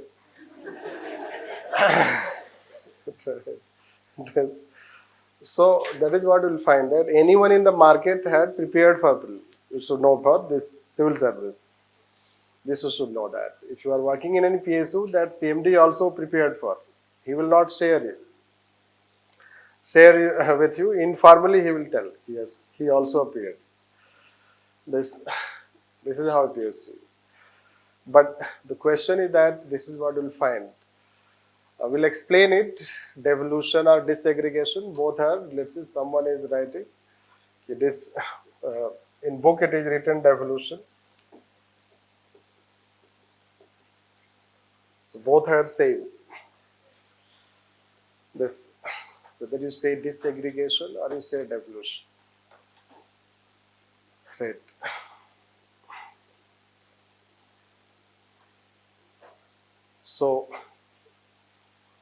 So many developments happen at one time. That is called 1990s. So we say it as a multi-paradigmatic phase. So far, public administration was experiencing one paradigm at a time. But एक ही साथ three developments. Side by side, you have three developments. And the three developments, let's say, that result into multi-paradigmatic phase. Now multi-paradigmatic, so which one is most dominant? The dominant will be new public management. These are all characteristics of NPM. See, it is so paradox. What we say, it is a governance paradigm, and it is influenced by NPM. So why don't you say it NPM paradigm? We can say it NPM also, but it is more known as governance. Can you say governance and NPM both are same? Yes, in narrower sense. In broader sense, they are not same. You have to understand the difference. That is how a bit complex, let's say that. Gradually complexity will come. So what we are trying to say, it came under the influence of NPM paradigm, but it is known as governance paradigm. Whether you say governance paradigm, NPM paradigm, in narrower sense it means the same. And during this time, let's say that the influence was this. Globalization, you know that globalization had profound influence on public administration. And then globalization results into emergence of new public management. New public management will result into disaggregation, is called dismantling of state. State started rolling back. This you should know that. The state started withdrawing itself, and we started talking debureaucratization. First there was bureaucratization. Now it is reversal of bureaucracy. Go back, isn't it? So debureaucratization, and then last redefinition. Basically, 1990s started redefining the role of government, the role of public administration in relation to its environment. Right? Government relation with business, redefinition. Government relation with citizen, redefinition. What government related to citizen? So citizen came to be more recognized as client and customer. No, user charges concept. This. So citizen is more recognized as customer and client. This user charges concept, let's say price utility. Services that you have, so you pay nowadays bills for various types of services. There was a time when it was free, still it is free, isn't it? Free culture or freebies culture. This basically NPM try to once again focus on how to run government efficiently. And this time it is different from Wilson. Wilson was talking to run government efficiently by empowering administration, by bringing democratic values, democracy, public opinion, control, merit system. NPM says that no, you cannot become efficient by democratic principles. Rather, you have to adopt market principles, market mechanisms. Public administration can become efficient if you incentivize people rather than motivate them on public service motive. No, अभी तक तो public service motive चल रहा था, but culture is they come late and go early, isn't it? So whether can we motivate them by performance incentive? And आजकल के generation they will like it. Our performance should be recognized. We should be incentivized, isn't it? So the way it happens in private sector, every bit of performance is incentivized, isn't it? That is how they think. They will try to bring, let's say, private culture in public administration. That is called new public management. The new public management means what? Don't go, it is a misnomer. New public. New public is nothing but it is private. It is a private management introduced in public sector. Like say lateral entry. Isn't it? Lateral entry, have you heard? Yes. Lateral entry means they are considered, those who are lateral entrants, they are considered more specialist than IAS. Isn't it? That's why lateral entry, right? It is managerialism. Why you want to bring? To improve efficiency. So that is what we can say new public management. This during that phase. Since it had a very profound impact. Already also you know that we had new economic policy. Similarly, all countries in the world, including China also, let's say, all countries, USSR, etc., all underwent under their reform. All were influenced. A socialist country and communist country was also influenced. They were so profound. And that is how, let's say, it gave rise to a separate paradigm of public administration that we say as governance paradigm or paradigm 6, which represents the contemporary nature and characteristics of public administration. That you can understand that Wilson was trying to achieve efficiency by bringing business-like approach in public administration. But that business-like was still, let's say that it should be under control of democracy to protect liberty and property of people, like say public opinion also he gave emphasis. But here let's say that new public management wants that you incorporate the features of business management and run government like business enterprise. It says government should become entrepreneurial. Entrepreneurial government, enterprising government means Prime Minister should work like entrepreneur, CEO, and he has become like that, isn't it? So it is like he should be more of CEO, let's say that, not Prime Minister. So that is how lots of radical reforms brought by present government so that we can have a startup and stand up. This that you can consider. And that is how we can say in general way influence of this new public management on public administration. Complex way is still to tell, which will take time. So let's summarize on that.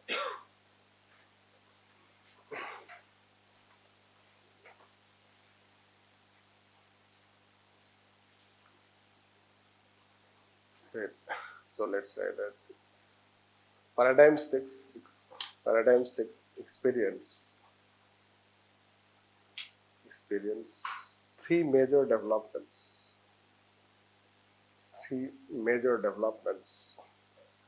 New public management, governance and good governance.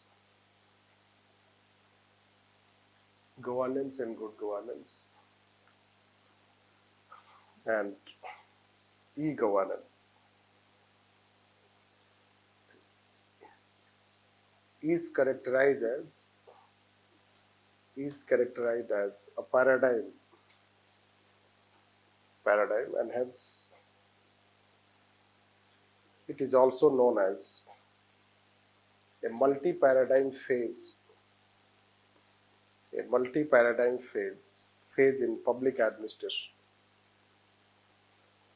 Multi-paradigm phase in public administration.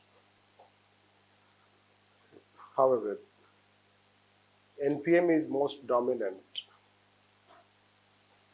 NPM is most dominant.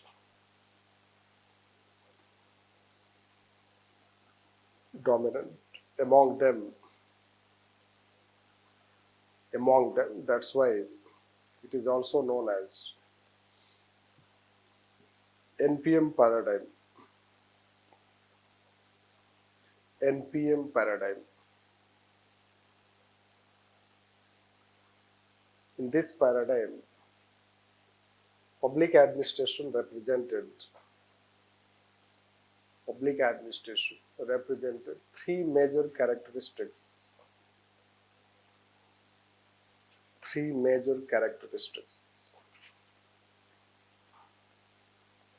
Globalization, devolution,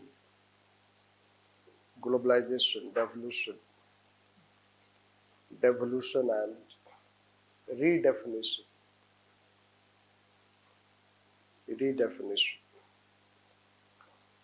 Center. That is, public administration underwent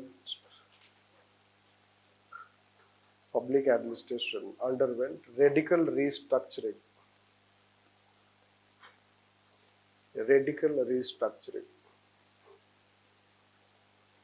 Restructuring under the influence of LPG and new public management. Under the influence of LPG and new public management. LPG, liberalization, privatization, and new public management. That public administration also came to be characterized by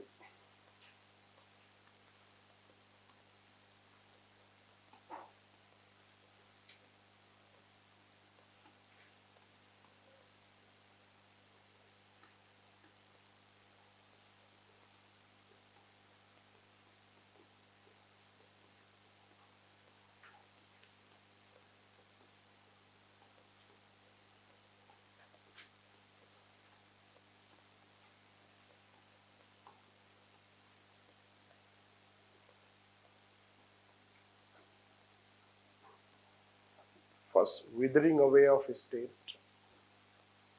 flattening, and next shrinking but spreading. Withering away of state, next flattening, next shrinking but spreading. We'll explain it tomorrow. What does it mean? It means withering away means rolling back of state. Flattening means structure becomes flatter. It was a tall, hierarchical, bureaucratic. Now it should become flatter. Today government is more flatter. Can we say that? The structure. Since you may not have knowledge, so that's why a problem, but you'll understand all these things. Shrinking but spreading means government started rolling back. It seems the government has become limited. But government on the whole has increased, not decreased. The role of government has on the whole not decreased, rather it has increased. Right? Because it has increased in other sectors. Its role has increased in other sector. If it has withdrawn from market, it has entered in other areas. Regulation, human rights, environment regulation. So there are many areas it has entered. Like say in past there was no real estate sector regulation. You have real estate sector regulation. So on the whole government has spread, not shrunk. This is how they are trying to say. These are some terms used for paradigm 6. This you should know. Later it will become very simple for you when these topics will be taught. At this stage it may seem to be, let's say that difficult. Anyhow, or let's say you may be thinking, ये सब क्या है, isn't it? But anyhow, one day you'll understand. We have to summarize it. This is how you should know. So even if such experiences happen and there's a governance paradigm, you'll find this six paradigm. It shows how there is a dynamic nature of development, means so many developments happen. It shows also that public administration is a highly dynamic subject, and still it is experiencing this. It is still emerging. It is still evolving. It will be very difficult to exactly define its nature and characteristics. Still, to some extent, we can define it. This is how we can consider it. So let's summarize on this further. Right. The developments in paradigm 6.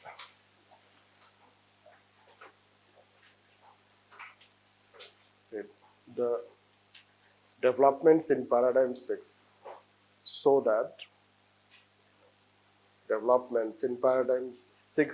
that public administration is a highly dynamic subject. It's a highly dynamic subject. And it is still evolving.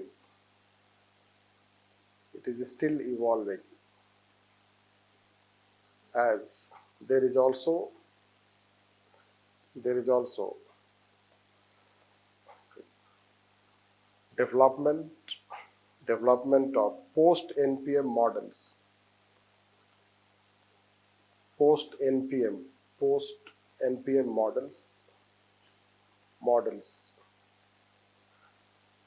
Therefore, it becomes difficult to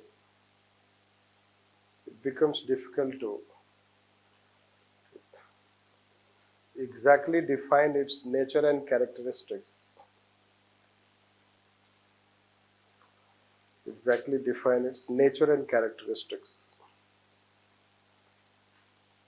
However, the six overlapping paradigms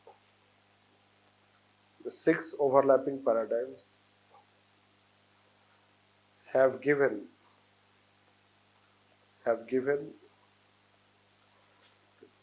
theories and principles. First, theories and principles. Next, tools and techniques.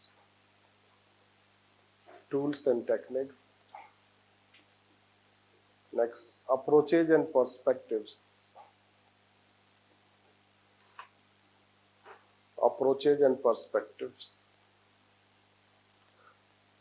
Change paragraph, which have helped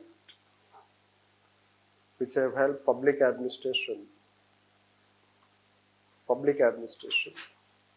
overcome its challenges.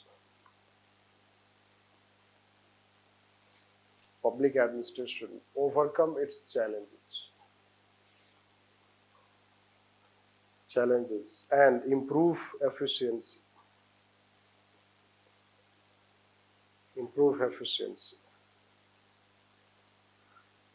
To some extent, it has become a recognized subject.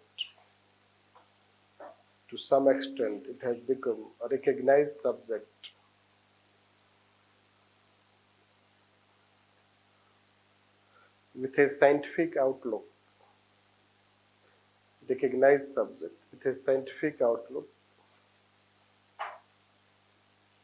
It has interdisciplinary nature.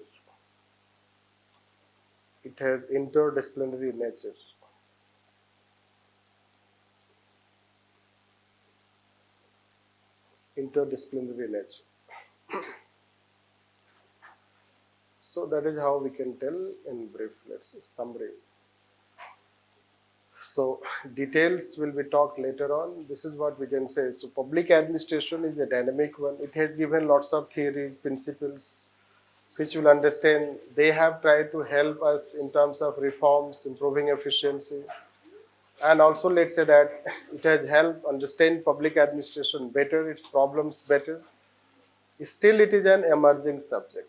Why it is an emerging subject, that will be talked later on. That is how we can say. So, I guess it gives you, or it may have given a bit more understanding. Is it? Are you able to understand, connect what the things are? The subject. So any question? Yes.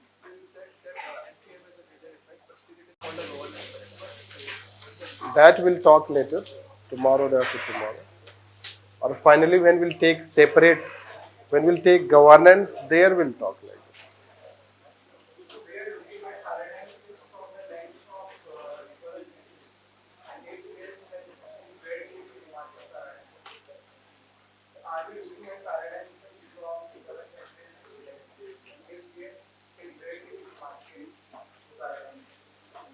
That again we'll talk tomorrow. Today just we wanted to conclude it. But if you take, let's say that 1990s, that is, there is no exact, let's say, year. What is that exact year, let's say that? So if at all, if you go by this, but there is no any academic recognition, NPM came in 1992 officially. But there is no such thing. So we say as 90s because multiple developments happen. And then it goes to till now. It is till now. Now let's say that we had paradigm 5, that is 70s. So when there is a paradigm 6, so it is obvious that it should be 90s. This. So we can say it 90s and then it starts with 90s.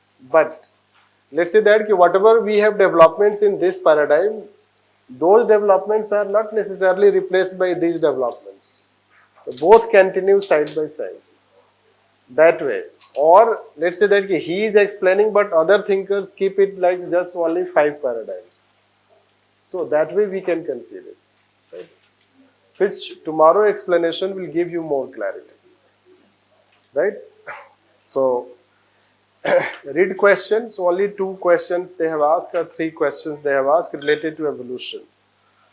Twice they have asked related to evolution, and once they asked related to NASPA. How from 1937 to 1970. Once they ask a question from 1937 to 1970. That is how 3 questions they have asked so far related to evolution. We have been expecting the 4th question. We don't know which and when they will ask this. So it is a long duration. But again, subject is not taught only from the perspective it is asked or not. It is also about understanding the subject. So let's take it tomorrow, isn't it?